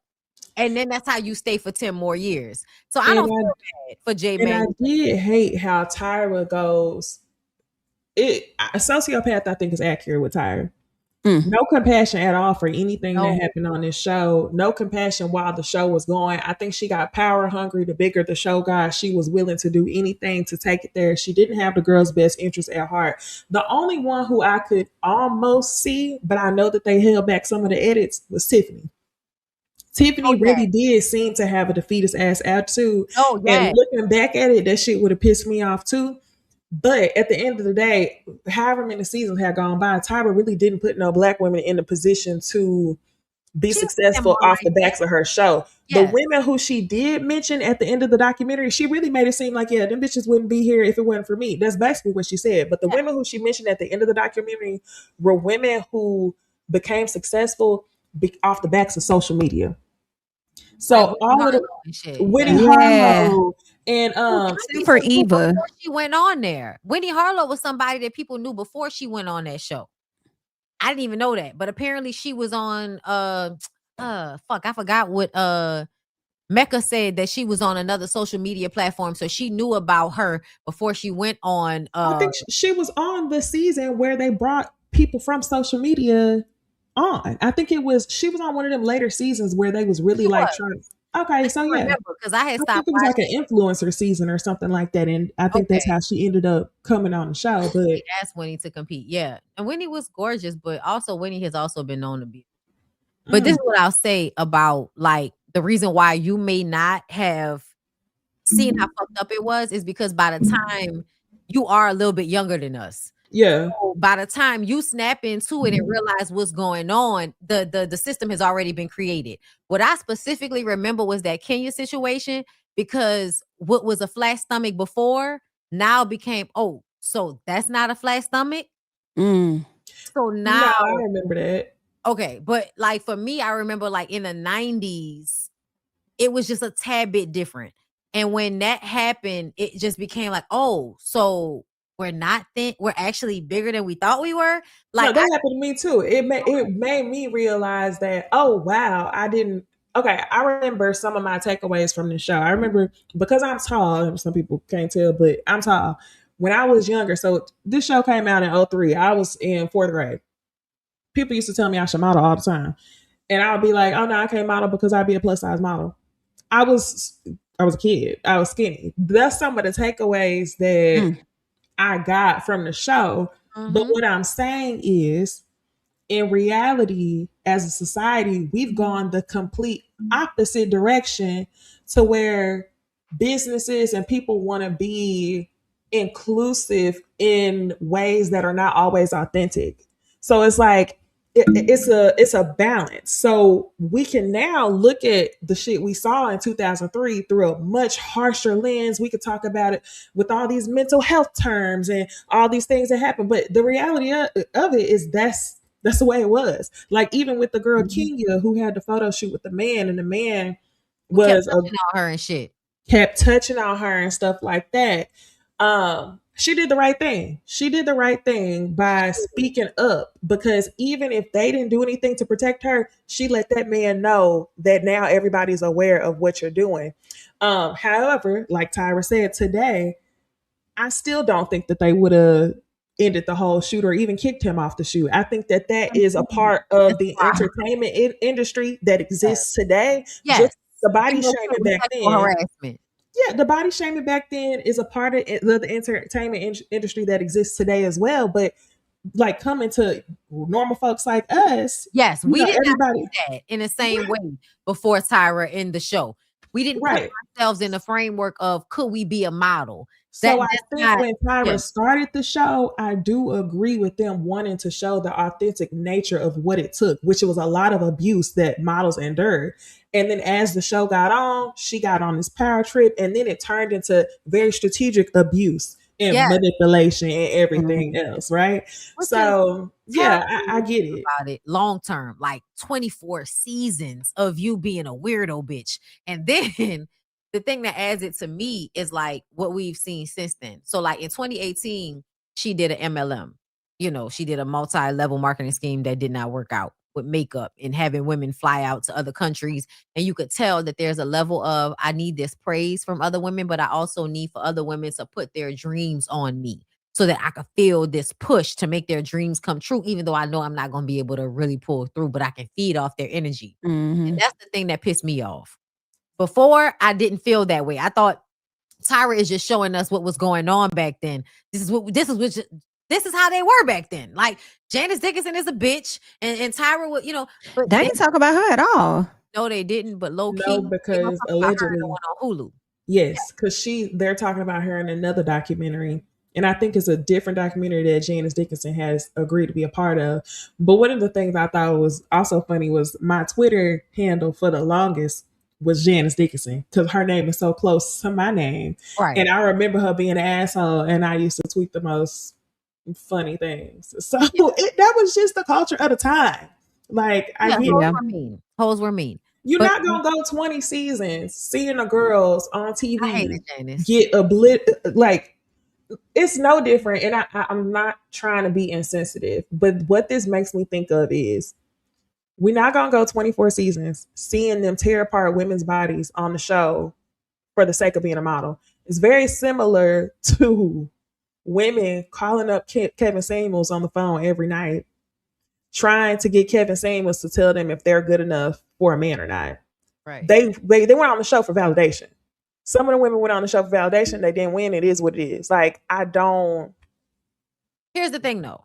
Here's the thing about that. Kevin Samuels was talking to grown ass women. The girls on America's Next Top Model were like 3 years Fresh out of high school. That's and true. and especially at the beginning, and not even just at the beginning, like even as a content creator, there's a level of how much should I charge for this? Should I be charging for this, or should I not be charging for that? Should I take this opportunity? I'm not getting paid. Should I take this opportunity? Should I not take? So there's a level of taking advantage of what people don't know because they're young and or because they don't have the understanding. And so when I think about what they were doing, like, yes, of course, we were in a different time, but even in a different time, they were doing too much. Now, for me, I would say, like, when outsiders have an opinion on our older shows and critique it, I slick don't really be caring, because we enjoy it all the same. But I do think there should be a level of respect for the people that actually were a part of those shows and they felt the way about it. Because when I see people defend Tyra, it's like, I'm not going to say it's whack, but it's whack a little bit, because it's like, but y'all were the same ones that watched Diddy do what he do and y'all will drag him for it. But when people speaking out about their experience with Tyra, y'all over here like, oh, nah. Because there's no sex involved. Right. Yeah, that's but true. no, I'm talking about making the band. No, but that's what Really? I'm saying. That's what when When I said about Tyra being like Diddy, they're like, oh, it's a stretch because there's not a sex aspect involved. Oh, It's yes. a Yeah. power. But there's Yeah, still abuse, abuse of power. yeah. And it's like, no, they was slick on the same shit. And honestly, I will give them this though. They, to me, in a sense, were like a sacrificial lamb just a little bit, because they were the faces of their shows. Who was really running stuff as well were the people behind the scenes. And here we are. We don't dig into the producers enough. Even when we watched the documentary about what was happening on Nickelodeon and stuff, right? We didn't really dig into we got into that man's Dan show, whatever his name was. Snyder, that was on the show. We got into his ass, but did we really dig into the producers? Really, did we go back into and we're gonna talk about it and we're gonna really get into it and we're gonna drag people? We're gonna say, go pull them producers from up where they at. Did y'all see that Kenya Barris called them out was the too. producer? I didn't even saw know that. that. I did not know that. Oh, I saw knew that for a long time. They said there was a lot of info left out. They didn't talk about him. No, they did. They never talk about him. He's never been discussed when we talk about the producers. I've seen Ken Mock before. But they're saying that they probably didn't discuss him because of his ties with Netflix. That's what people are assuming. That's a rumor. Some people, hold on, Les Moonves needed more heat. I don't think so. Didn't Les Moonves get disgraced from a sexual assault situation? Oh, I had no idea. Yeah, Les Moonves. Yeah, they need to talk about the producers a lot more. I honestly think that although I disagree with the way that Tyra moved, Tyra Banks is a small part of a much larger system of abuse. And that's all I'm trying to say is what the women endured was abuse. At some point, Tyra endured abuse, but she was in the game so long that she was just kind of moving within it. She also made that show to fight against those very things, and then still went along with it. Yes, and then turned and folded. Yep. Yes. I want y'all to hear what this lady had to say real quick. Oh, Adrian bitch ass. Yeah. Uh-oh. I don't like Okay. I have mad respect for Tyra Banks. She is not sorry. She is not apologizing to you. That bitch is not effing sorry. She will not bend the knee. And I respect that. Well, you want her to lie and say how bad she feels? Everyone's coming to me and they're like, none of the judges were sorry. Why should they be? They're all loaded. Why should they give a flying, if they didn't give up at the time, they certainly ain't going to give it up now. But mad respect for Tyra, because that's hard to push back on that many people trying to struggle session you. And she's just like, you, and do what I want. And I got to respect that. So I tip my hat, my lady. Keep on being yourself, which is someone who doesn't give a flying shit.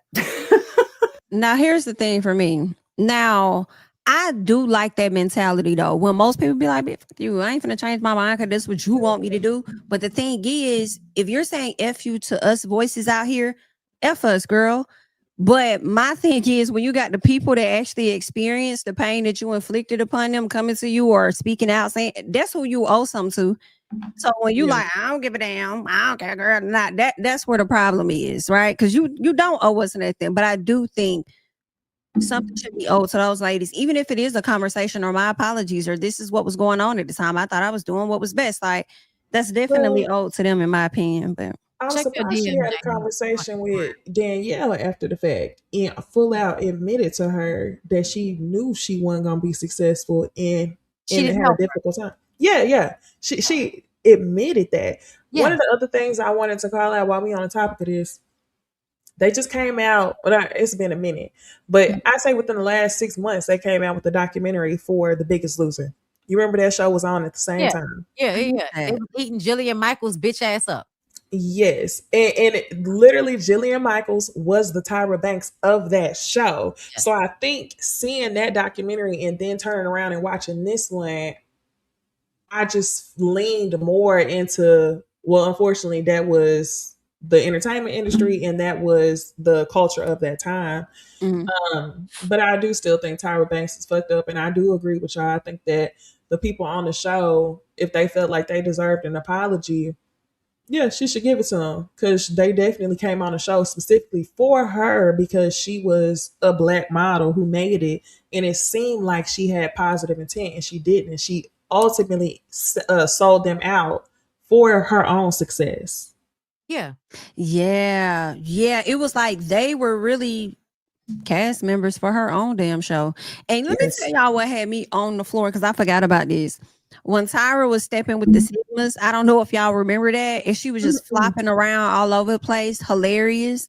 And the fact that when they were showing all the different types of America's Next Top Models that she went on to do, I thought about that Sigma post, and I said, man, Tyra was literally just doing shit. She just be doing shit. When it came to whatever, and that's the other thing too. It's like I feel like she just went on to do whatever the hell she wanted. Oh, we're gonna have am I the next top model, British or Britain version? Then we're gonna do the males, and then we're gonna go to college. Say what? I said it got real trash after that. Like I stopped watching when Nigel and Miss J and J Manuel when they left. I stopped watching. I think I might have watched when the British model was on. I can't remember. I think that was when Janice left though, and they I feel like the last season I saw was when the plus size model won, the white girl. That might have been mine too. But I just know, like, looking back on it, there were moments where I felt betrayed by Tyra by watching the way she responded to certain things on the show. I felt the same way as everybody else that Tiffany had, Twiggy, thank you, that Tiffany had given up. But when Tiffany explains, like, I now recognize the humiliation that has to go along with this, and now I don't want to give you that. And Tyra getting mad because you weren't getting the emotional response you wanted her to grovel. Yes. Did y'all see Eva's audition that's been floating around? I haven't seen the audition. I saw Eva changing her mind on her commentary on Tyra. That was I saw a sit down interview where she was acting. She said that she don't even remember some stuff, or she didn't know a lot of that stuff. She didn't know what? She didn't know about a lot of the stuff that happened on the show. Like she didn't know about the Shandy situation. Was she on the same season? No. Like season 4. Yeah, I thought it was later on. I was gonna say like 5. Adrian, I wanted to, because I sent you that clip about Adrian. Oh, you sent me? Okay. When Adrian said what she said, I remember on my channel I talked about it, and people was like, "Oh, she was just being sarcastic," and I'm like, "Yeah, no." You either a terrible fucking person or you're being sarcastic, but it's either or. I'm not going to run straight to one or the other. And then somebody reposted some shit that she said, and I'm like, yeah, nah, she's a terrible human being. That's the reason why she feels like, oh, the fact that Tyra didn't, grovel. It's not that anybody wants a fake apology. They want acknowledgement that's truthful. Tyra is not honest. If you notice, she is disconnected. Everything was calculated. Yes, even no, I think I need to talk to Mr. My most difficult moment. Like what? My bad. Go ahead. Oh, when they were trying to basically coach her into saying her most difficult moment was the one with Tiffany. Yeah. That was inauthentic too. I guess I was gonna say that everything was just so weird. It was worse than Karen Hilger. Yeah. But the reason why I was saying that I brought up Eva was because, to Bondi's point, you said that Tyra wanted the girls to grovel. And looking at Eva's like audition, whenever she first walked into the judges, she had a moment with Tyra where Tyra essentially like made her cry. She just jumped into like, who has told you that you never would make it? Who told you you weren't worth it or you wouldn't be successful? And Eva takes off her glasses and starts crying. And as soon as she started crying, she was like, okay, you're gonna go far. And in that moment, she was like, cool, I can manipulate you. Got it. We gonna keep her on the show. Child. I think that's hold on. Let me play this real quick. Kids are so fucking stupid. Colonization, it's called conquering. Oh, stolen land, it's called one. Like, what the fuck are you talking about, dude? And these same people, give up your house and all your belongings and get the fuck out, because this isn't your home, colonizer, all of you. And I'm sorry, even the Black community, this ain't your home. Get the fuck out. We got all these kids, they're so fucking stupid. Colonization. This is the video that Bondi had sent over. Is that Adriana? Yes. Who is that? Oh, that's Adrian. The same one that was sitting up there talking about. Oh, stolen land. It's my called bad. one. Let me get off this. Like, what the fuck are you talking about, dude? You got to understand the mindset, right? Mhm. So somebody that thinks that way about slavery or this country being stolen, this is the way you're responding to what the young people are saying. And then when we get to Tyra, you're like, I respect the fact that she just doesn't give a damn. When that's not true. Tyra pretended like she cared, but it didn't work. And everybody was like, nah, bitch, we could tell you don't really give a fuck. But if Tyra really didn't give a fuck, she would have got up there and been like, you know what? I don't remember what happened to Shandy. That was a long ass time ago. I don't even remember that shit. Remind me. Oh yeah, that was fucked up. Baby, I think Tyra, I don't know, maybe she thought she was bigger than the program. Maybe she had more control than what she was leading on, because the fact that she was ignoring the higher ups when they were calling her and emailing her and she wouldn't even respond to them, I said, damn. She was in the editing bay. When she said I was in the editing bay, I said, oh no, bitch, you know exactly what came out. And then when the shit happened with Shandy, they had to go back and re-edit because Janet Jackson's titty had came out. So the laws and all of that, the shit changed for TV and what you could show. So she was gonna do her worse than that. Yes, they were. Mm-hmm. So that's why, and then she brought her back on her TV show. And child, I played a clip of when she was going back and forth with Corinne Steffens, and I didn't like that shit neither. I remember watching her talk to Corinne Steffens and trying to slut shame Corinne like you told on these men. And I remember looking at Tyra like, girl, fuck them niggas. They don't care about you, bitch.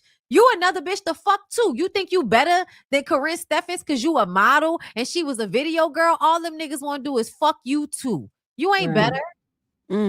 I remember feeling that way. I remember. So yeah, I stopped fucking with Tyra a long time ago. But you forget when people go away and move to other countries. And I was feeling that way when Tyra Banks got on this TV show with that fucking swimming suit talking about kiss my fat ass and was up there trying to fake cry. Girl, you don't give a fuck after you torture them girls for seasons. No, for real. But that's what I mean. That she was taking advantage and pandering to the fact that society was changing to being sensitive as fuck. That society was changing to being inclusive. And that's what she did when she closed Danny's gap and then opened the white girl. She opened the white girl's gap because she knew that society. Yes. And that's why I'm just like, yes, she can be a fucked up person, even though the times were different. I can agree with that 100%. And another thing, I think she relied on the fact that when she first came into the business, we were comparing her to Naomi Campbell. Naomi Campbell is your trafficking fuck ass bitch. So she's far worse, right? Because she's not even playing the game with you. Whereas Tyra is pretending that she gives a fuck. Pretending that she cares. I don't want to be the mean girl. I care. I'm Tyra. I want you to love your body and love who you are. And when she did that, I think it made more women feel safe with her. And that's why I get so mad when Black people do the same shit that white people do, because we don't care about white people. We don't feel safe with them. We feel safe with your Black ass. And you use that to take advantage of us. It's the same thing with Tyler Perry, with Tyra, with Naomi. But Tyra absolutely capitalized off that fake good girl shit. And I hate that. Yeah. Some people are thinking that she about to do another show. She is. She said, No, that's not a thought. That's what it. Yeah, she said, wait for year 25. Like, girl, Mhm. fuck you. Fuck you. Literally. I don't want to watch. I don't want to see her on the TV screen. You remember I just talked about her, I think 2 months ago on the podcast, and I was telling y'all how she missing some marbles because of the way her makeup was looking. And that She's ice cream crazy as fuck. when she did that video, With the ice cream, putting it back. Yes. I was like, girl, what the hell? I have special taste buds. I can taste everything. As soon as it hits my tongue, I can feel everything all at once. And I just had this idea. And that's when that comes to like throwing shit at the wall and hoping that it sticks. And now she's like, I want my legacy to be ice cream. Girl, you don't decide what your legacy is. We do. I'm sorry. But how everybody else remembers you is your legacy, not what you decided. Like, go away somewhere. She could help based on how she show up, but I guess you left the people enough. Okay, let's get into the legacy of it all right, because now I want us to talk about Potomac. Let's talk about Potomac, because what would we make of Wendy and Eddie's legacy? But before we get into that, who y'all think were y'all top 2 outfits of the night? Ooh, I can hardly remember. I think remember Wendy looking good. Wendy looked good. Angel looked good. Can't get a visual. Say what? Can't get a visual. Oh, let me pull a visual for y'all. Lazy and beg you to please remind me what these hoes had on. Yeah, I just remember that Stacey's dress did look like Ashley's from her previous reunion because she had the same designer. I know she called that out. Giselle looked like she went and dyed a dress from the last 3 seasons, same dress. It looked like she just taking it somewhere and getting it dyed a different color because she keep wearing the same shit every single season. Who did you say it? Giselle. Giselle is always gonna do a one shoulder look. She's been doing a one shoulder look for, I don't know, I'd say 90% of her reunions, she's been doing the one shoulder look. And typically a long sleeve as well. I want to see something different. Tia is giving prom. Even though the prom girls shouldn't have all that, the belly cutouts and stuff, that's what the girls doing. Tia ain't giving. Wendy's look 8. You can't see it in this picture as well. Stacey looks good. I'm gonna say Ashley actually did right this reunion by not dressing to accentuate her inverted shape, because I feel like she be so dead set on wearing dresses that are tight in the legs and it be having her looking like she built funny. Kieran is cool, but honestly, y'all, I can't. Once Kieran became a housewife and I was able to see her personality, I cannot look past her personality to elevate her looks, because she's a beautiful girl, but I still can't give her the credit because her personality is just so nasty to me for some reason. And I will say that Angel looked the best, but who does she be sounding like? She be sounding like Maya Angelou sometimes. And I don't know why. Help. Okay. I think that everybody looked good except for Giselle and Tia. Everybody looked good except for them two. I hate whatever Tia did with the middle of her dress. It's not her flesh tone, so it looks stupid. Besides, and then also her and Stacey, hard wig, soft life. Giselle, it looks like, what is that little cutout under your titty? I don't know what that is. Terrible. Yeah. Girl, that was wrong. That's JC Penney. Who did that? Somebody's mama that goes to the church that you go to? Get that off my screen. I hate that Giselle is so naturally pretty that she has not had to build a sense of style or a personality, because all she has to be is light skin with light eyes. I love Stacey's dress. I hate Stacey's wig. I love her dress. I hate her wig. I don't know why the wigs always have to have a hump. I don't know. She need to steal whoever doing Wendy's wigs, and she like to steal things. I was thinking the same thing. I think that would be good for her. I think she could steal the makeup artist too. I think her makeup looked great though, but might as well just take the makeup and the hair. Honestly, on some, who was it? Brittany? Wendy. Edie. Wendy looked amazing. Wendy looked like she's stealing from people, and it's working for her. Innocent. I'm hollering. You think she's innocent? No, not at all. But the fashions is enough for me to vote that she's innocent if you put me in the jury. I think she's partially innocent. I think that whatever she stole, it was worth it. Jamie, why you think? Tell me why you think she's partially innocent, because I feel like you on what I'm on. So I feel like she's partially innocent because Eddie took charge of this. Yep. I think she is partly guilty because she knew that the items she was giving him were items that were not stolen. Yep. And she assisted in that, which makes her overall guilty. However, if you needed a mastermind, the mastermind would be Eddie. Yep. So, and you could tell he fucked up by the conversation that they had when she was sitting on the couch and she was talking like this, and she just couldn't believe that she got her.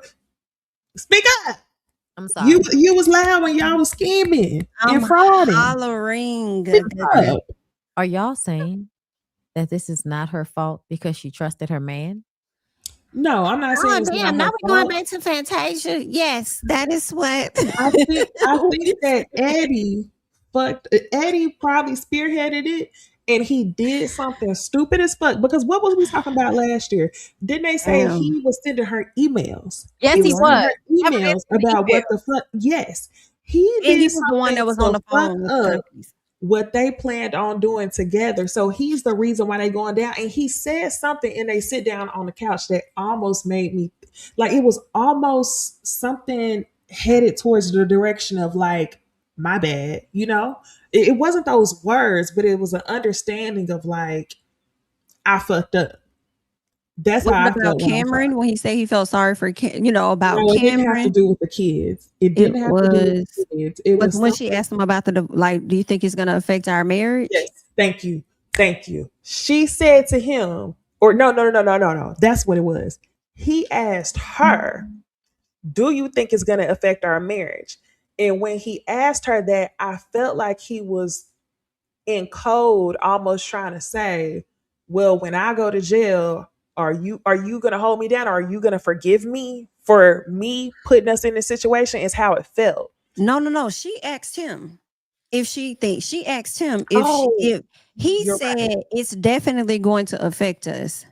But I feel like she asked almost as though she wanted him to answer the question himself, to understand it would be different because of the situation he put them in.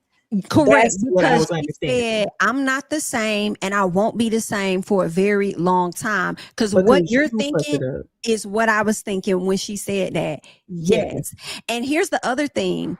It was the fact that when she first filed the paperwork to respond to the charges, she filed to have herself removed from that. Right. Yes. Right. And then she went back after probably we was talking. I don't know what she changed her mind. Then she decided to be co-defendants. Because I said that, I was like, she gonna set him up for this. I mean, it's no disrespect, but I would do the same goddamn thing. Like, yo, you were the one that was on the audio calls talking to these folks. You the one that was emailing me, telling me to send you the information. Like, you should say, though, ain't no point in both of us. We could just send you your luggage. There is no point for both of us. It says, she said she will never be the same. Is that okay with you? The way she said that was like, just so you know, you fucked this up and the marriage ain't gonna be the same. And I hope you know that I gotta heal from this. If that was some shit y'all did together, which I still believe it was some shit they did together. I just think he spearheaded it and was the reason why, they got caught up. She wouldn't be asking him them questions in that type of way. As it was like she was trying to separate herself from him. Can I and have it on record? Can I still blame her? Family. Can I still blame her? Please. I want to blame her. I'm just saying. Yeah, okay. You can. I know I always defend the women. I do. But in this moment, all I could think of is you knew that nigga is a XY. I know that's not completely accurate, but you know that nigga was an XY. And you know when you have the chromosome. Yes, the chromosome. Oh, okay. You are XY. You are missing a leg. You can't let these niggas spearhead legal shit, let alone illegal shit. Well, he the attorney though. It don't matter. You know these niggas. Y'all have niggas. Y'all have had niggas. We've all had niggas. Listen to me. You don't trust niggas with you don't trust niggas with illegal shit. That They're could be gonna book get smart caught. all they want.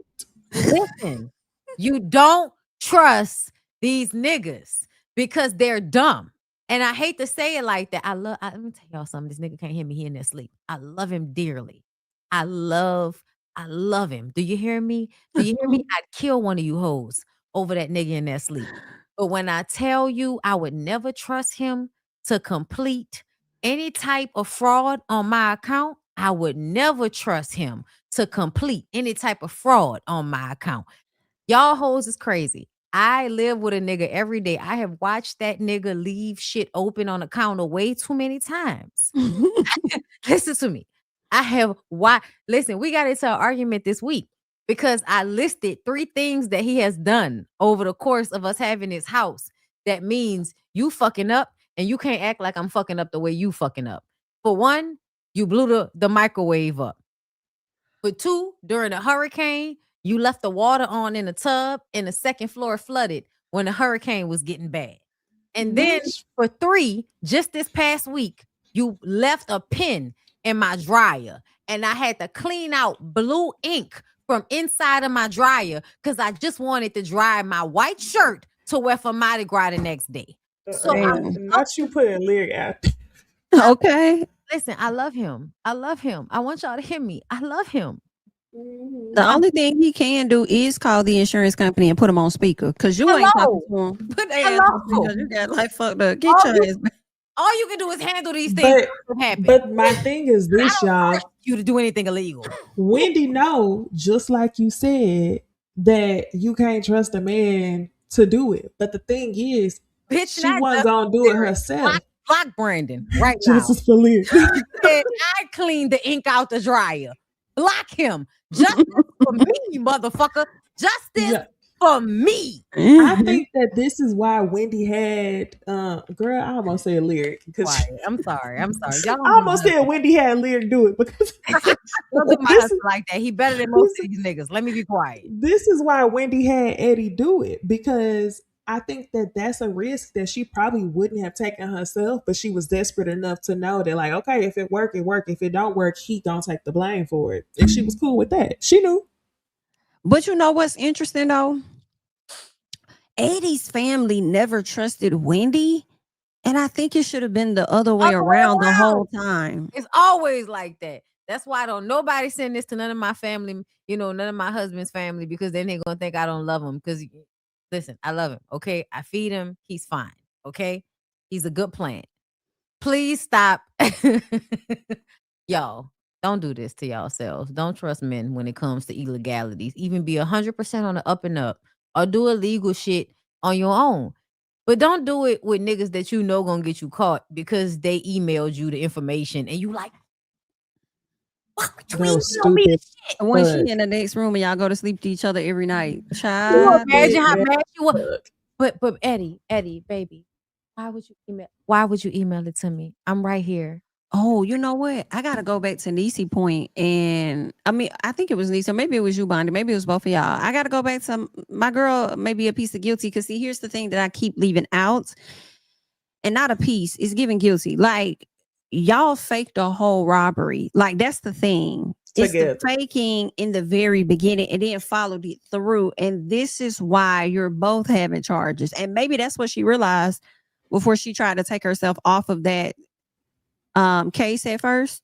She had to come back because she realized they both faked it when they got to the house. And that's why I blame her no matter what. Because, bitch, what were you thinking about? It was intentional. The question of, do you think our marriage is going to be different?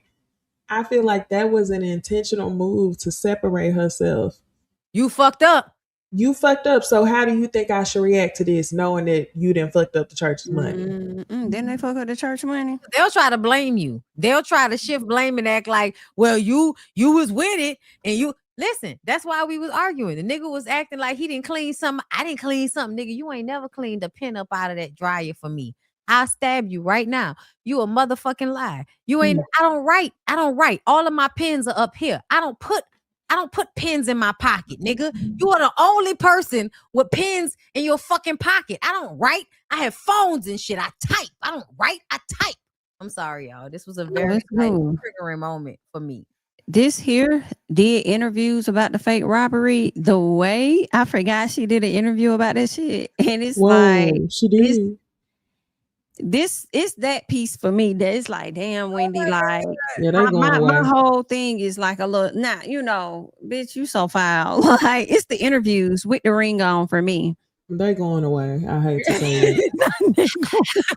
Once we've all seen how we said it.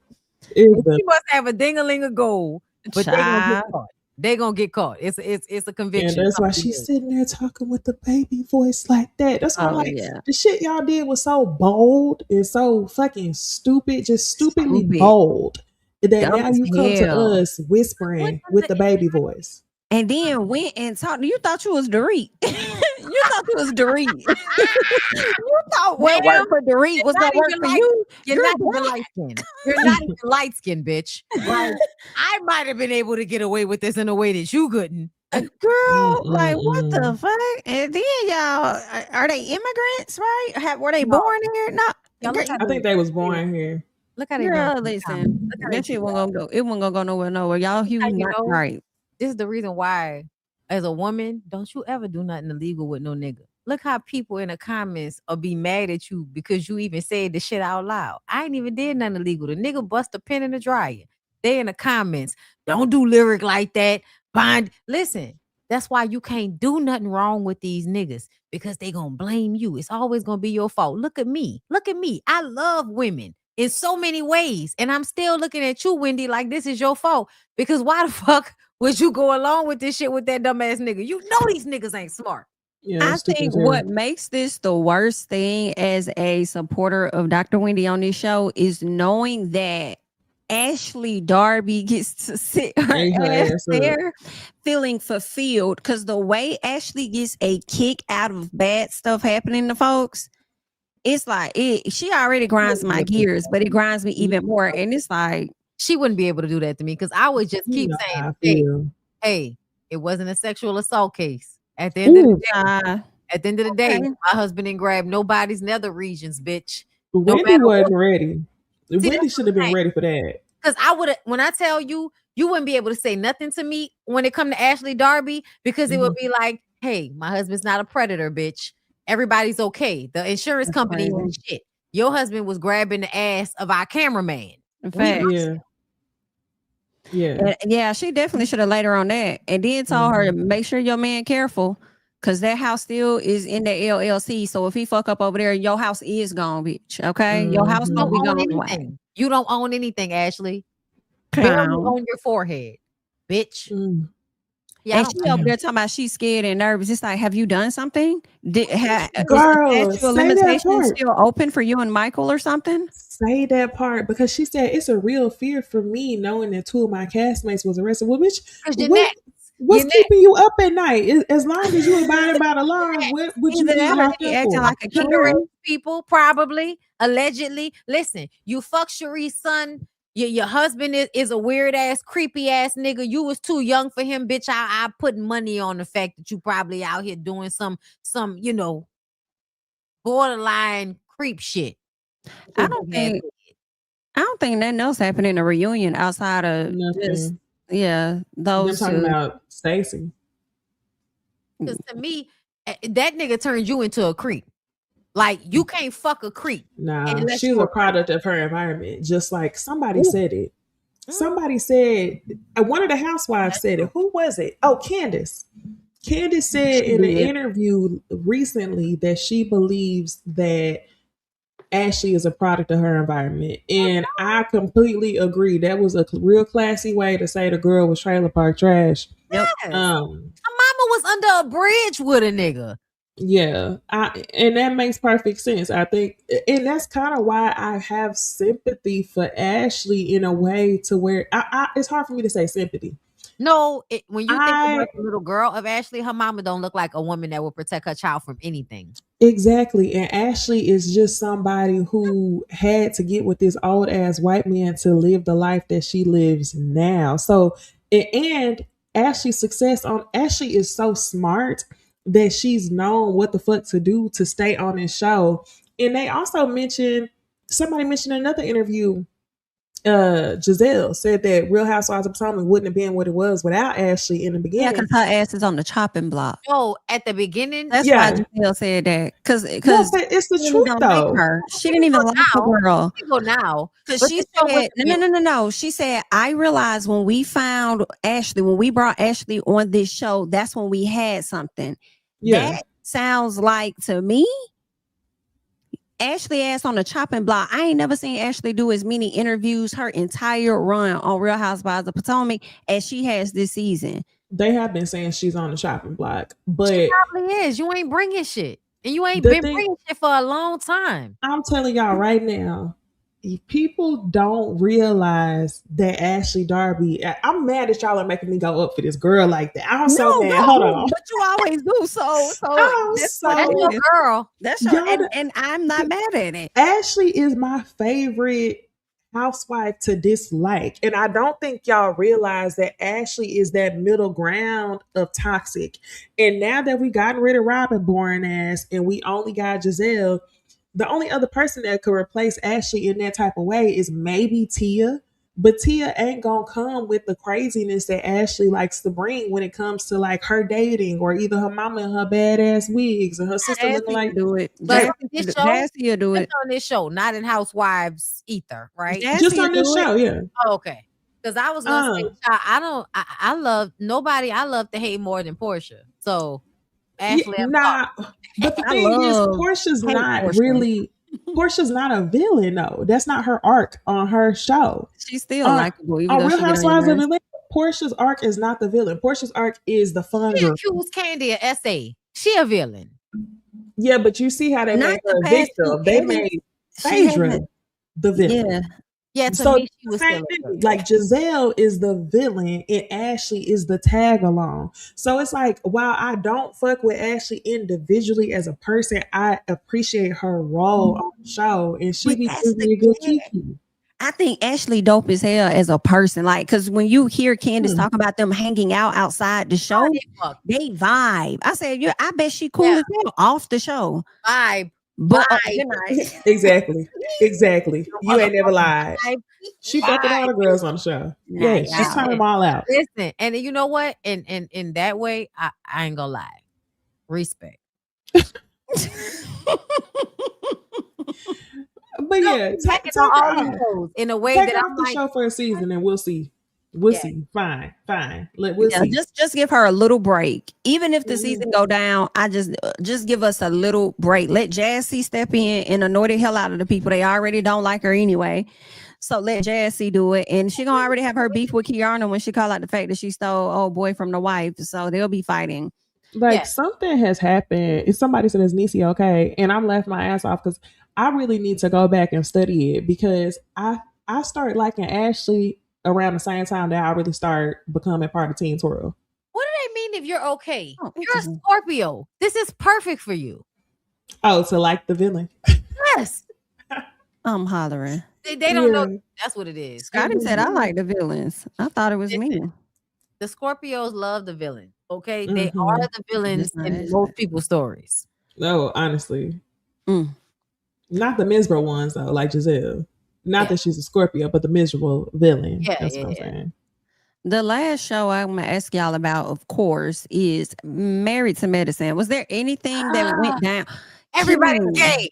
Everybody's gay. I said it. You're I thought about you, Bondi. When I watched the episode and they kissed, I was like, Bondi, this what they what they've been talking about. This what you been clocked like. I'm never wrong, bitch. I'm just early. Heavenly can't wait. I saw a whole bunch of girls from high school that I was like, yeah, I knew you was gay in 8th grade, bitch. Congratulations. Nice to meet you as an adult.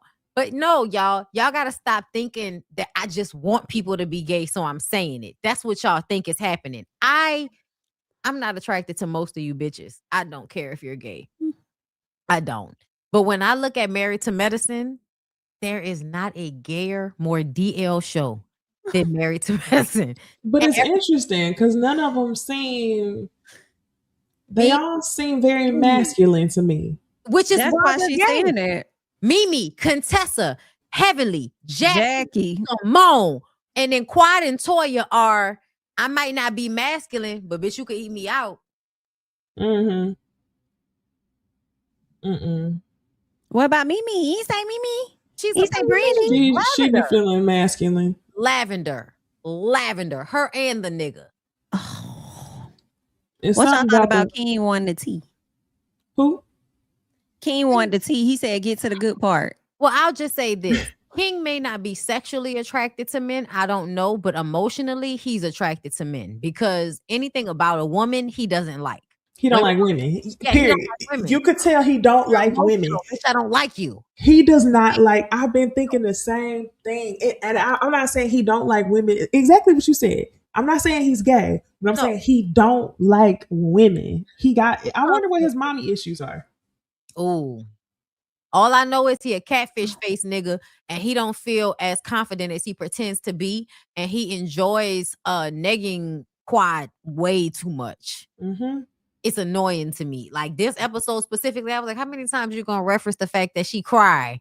But rightfully so, which tells me that you hate the fact that she's emotional and she has the actual physical reason for being emotional because of the IVF. Because otherwise, you would just say, "Oh, you're a crying ass woman," and not give a fuck about her feelings. But because you know that there's an actual like scientific physical reason for why she's acting the way she's acting, you have to correct yourself.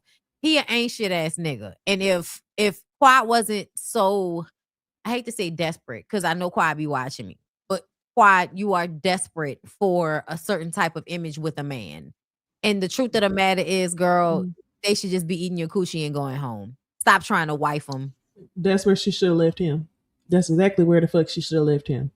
But she was looking for, I wish I could figure out what episode it was. But when we talked about this last year, we all said it. She was eager for a redemption story. Yeah. But everybody can't come with you.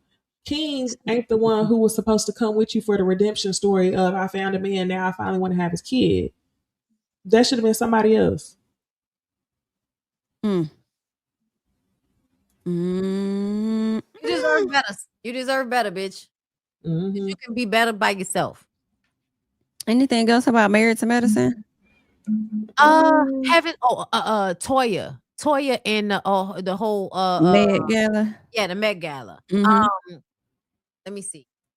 Toya, as much as I be trying to find a way to like you because I like Eugene, you're annoying as fuck. Cause like I think she's just a mean girl that has never learned how to play well with other people. She's selfish. And she always needs to be in control of something in order to participate. It's annoying as fuck that for years they've been trying to get you to participate in the Met Gala and you didn't give a fuck. Let me just give y'all the wine to promote. Oh, y'all asked me for $2,500, even though I'm supposed to be rich. I don't have $2,500 to give y'all. So fuck y'all. But now I'm in charge of it and I'm gonna turn around and ask y'all for the same amount of money. And now I'm gonna tell y'all I'm sorry. Right. You too old to be so I don't want to say insensitive, but so self-absorbed. You're too old for that. To be so self-absorbed. It's annoying. Yeah, I feel like she was wrong for that. She was definitely wrong for that. So yeah, I was like, if Quad don't get her nothing and pull a stunt like she did last year, I said Quad will be in the right because that's exactly what I'll be thinking. Like I ain't giving. I was here for it when Quad mentions to the whole group. Or do we pause? All of it exactly. Next year, we'll all jump in. You pay for all of it this year, like Jackie did last year, bitch. Fuck out. Right now, I love when Heavenly called Jackie out now, saying Toya was unprofessional. I believe it. Now I don't know if she may have said it while she's working with Toya, but I think Dr. Jackie definitely said that about Toya. I said, oh, this is the first time like Heavenly really putting Jackie out there like that. Heavenly then got pissed off about something. Maybe she feel like Jackie ain't had her back how she wanted her to this season. But I was also, surprised. Heavenly was right about how y'all should have had like a sit down with us and asked us what we wanted to do instead of telling us what we was gonna do. She was completely right about that. That's not how you do that. Also, I'm tired of Jackie trying to prove she's better than Quad. Girl, yes. stop. What she do? It's been 2 times that so she asked Heavenly, so who's your political mentor? And when Heavenly said Quad, she was like, well, I was thinking more of like Michelle Obama or Kamala Harris. And it's like, that's not a mentor, bitch. That's an inspiration. Thank you, girl. I was thinking the same thing. I was like, you got your degrees. Quad ain't no mentor either. She ain't never been in politics. No, Quad ain't a mentor either, but that would have been better than asking that somebody you never have met before be a mentor instead of she was trying to shit on Quad. She was. That's the second time she tried to shit on Quad. Because the episode before last, or 2 episodes before last, she said, well, Heavenly knew not to ask me to do nothing like this. So that's why she asked Quad. Basically, like, this is beneath me, and you ain't really her best friend. So she knew to ask you to do some shit that was beneath me, which is why you was here. It's kind of what it was given. Yeah. But also, can we not do no tired ass campaign practice runs on it was on a boat, right? Yep. Yeah. Don't nobody want to hear that shit? Well, I don't think anybody would have done that had they not made such a fuss about it prior. When Simone and Toya wanted to do it and Heavenly wasn't in the mood to do it, well, it's not, well, bitch, I'm in the mood to do it now. So now let's do it since y'all care so much. I kind of low-key felt like, Toya, you begged for this moment. And now that we're in this moment, you bored? I don't want to hear nothing else from you. I loved it because it's like, I'm going to sit back and watch. Y'all hoes can't blame shit on me now. Y'all, so whatever go wrong, make sure y'all don't put my name in this shit. So I loved it. Like, sit back, say nothing. And Heavenly was fucking up left and right. And fucking up. And Toya wasn't even the one putting her under pressure. Exactly. Just under pressure yourself because. And I agree. I agree that I feel like nobody should be being forced to vote for Heavenly because we're on this show together. But if you're going to try so hard to get me to answer these questions, and when I finally answer them, you ain't got shit to say, now you bored, bitch, shut up then. Don't ask me nothing about it. Don't ask me nothing about it then. You ain't voting for me anyway. So don't ask me about it then. But when I finally want to answer questions, yes, failing deeply, which honestly was hilarious because you're a mom and you are not convicted and because you're a mom and you own a business. So yeah, I have better aspirations for us than the ones that white people lay out. So often black people feel like because white people are allowed to be ain't shit at something, that means we should allow black people to be ain't shit at something. And even though I get it, I don't agree. Because I don't agree that any government that takes care of people should be ran like a business. It's not a business, bitch. It's about the people. It's not about the bottom line in money. It's about making sure that the quality of life for the people that live in that area have a great quality of life. It's not about money. So I think Heavenly, she's just trying to figure out her next move. And I get her not being polished in this moment. And practice do make perfect. Like she needed to do that so she can look back on camera to see how she looked. But I think while everybody kind of looking at it and like laughing just a little piece, I'm talking about the cast, it might be time to like, hey, because like really the doctors are good, they're set, but the others I don't know, because it's like I feel like Heavenly is like, shit, what's the next pivot? I ain't trying to do this stuff right here forever. And the pivot is her 5,000 businesses. Well, right. There's that. Another thing, I felt like I'm that trying was to defend her this time. I felt like that was a conflict of interest for you to be a representative for a state and open a Medicaid office and then open all of these other businesses, because it feels like you would probably give yourself preferential treatment when it comes to opening up businesses that might require city approval. Non-profit. Yeah. It was just very dumb answer. Sorry. I sound like an asshole. but as I'm saying, like some of the shit that was coming out between Jackie saying your mentor should be Kamala Harris or Michelle Obama, that was dumb as hell. You a doctor and you can't figure out no common sense ass interview answer. And then Heavenly struggling with these questions where you just have to speak and sound these pageant ass answers. Like, I'm sorry, the whole thing was just dumb. I just could not understand. Like, it was just case in point to me why between the comment that Jackie made and she made, everybody don't need to do politics. Stick to cleaning teeth. And you and your husband obviously are not fucking as much as you pretend to. So just get your little girlfriend and stop being so mean, Heavenly. I'm exhausted because every time you turn around, oh, quiet so fine, Angel, where you learn how to twerk like that. I'm kissing Simone in the mouth, but I love Daddy. Girl, if you was born 5 years later, you'd be a lesbian or bisexual. Please just go fuck somebody and stop playing with us. Yeah. And on that note, that's a wrap. I'm gonna get into these super chats real quick, y'all. Fabulous Space, random side note, all three of y'all face cards eats without makeup. I'm a makeup girly, but y'all have beautiful black skin. Thank you so much. I appreciate it. Thank you for the super chat. Let's see. Kimmy, Greg Vaughn, he was also on Queen Sugar. Who is Greg Vaughn? Is that the one? Yeah, husband? right where I was telling y'all about Dan. Oh, that's Dan. Okay. Thank you for the super chat. Shay says, hey guys, have y'all watched the new season of Love is Blind Ohio? It's a hot mess. That's also true. Not much on TV. I've gotten into the Asian drama. Very entertaining. Pulls you in. I'm watching Ohio. I'm not finished yet.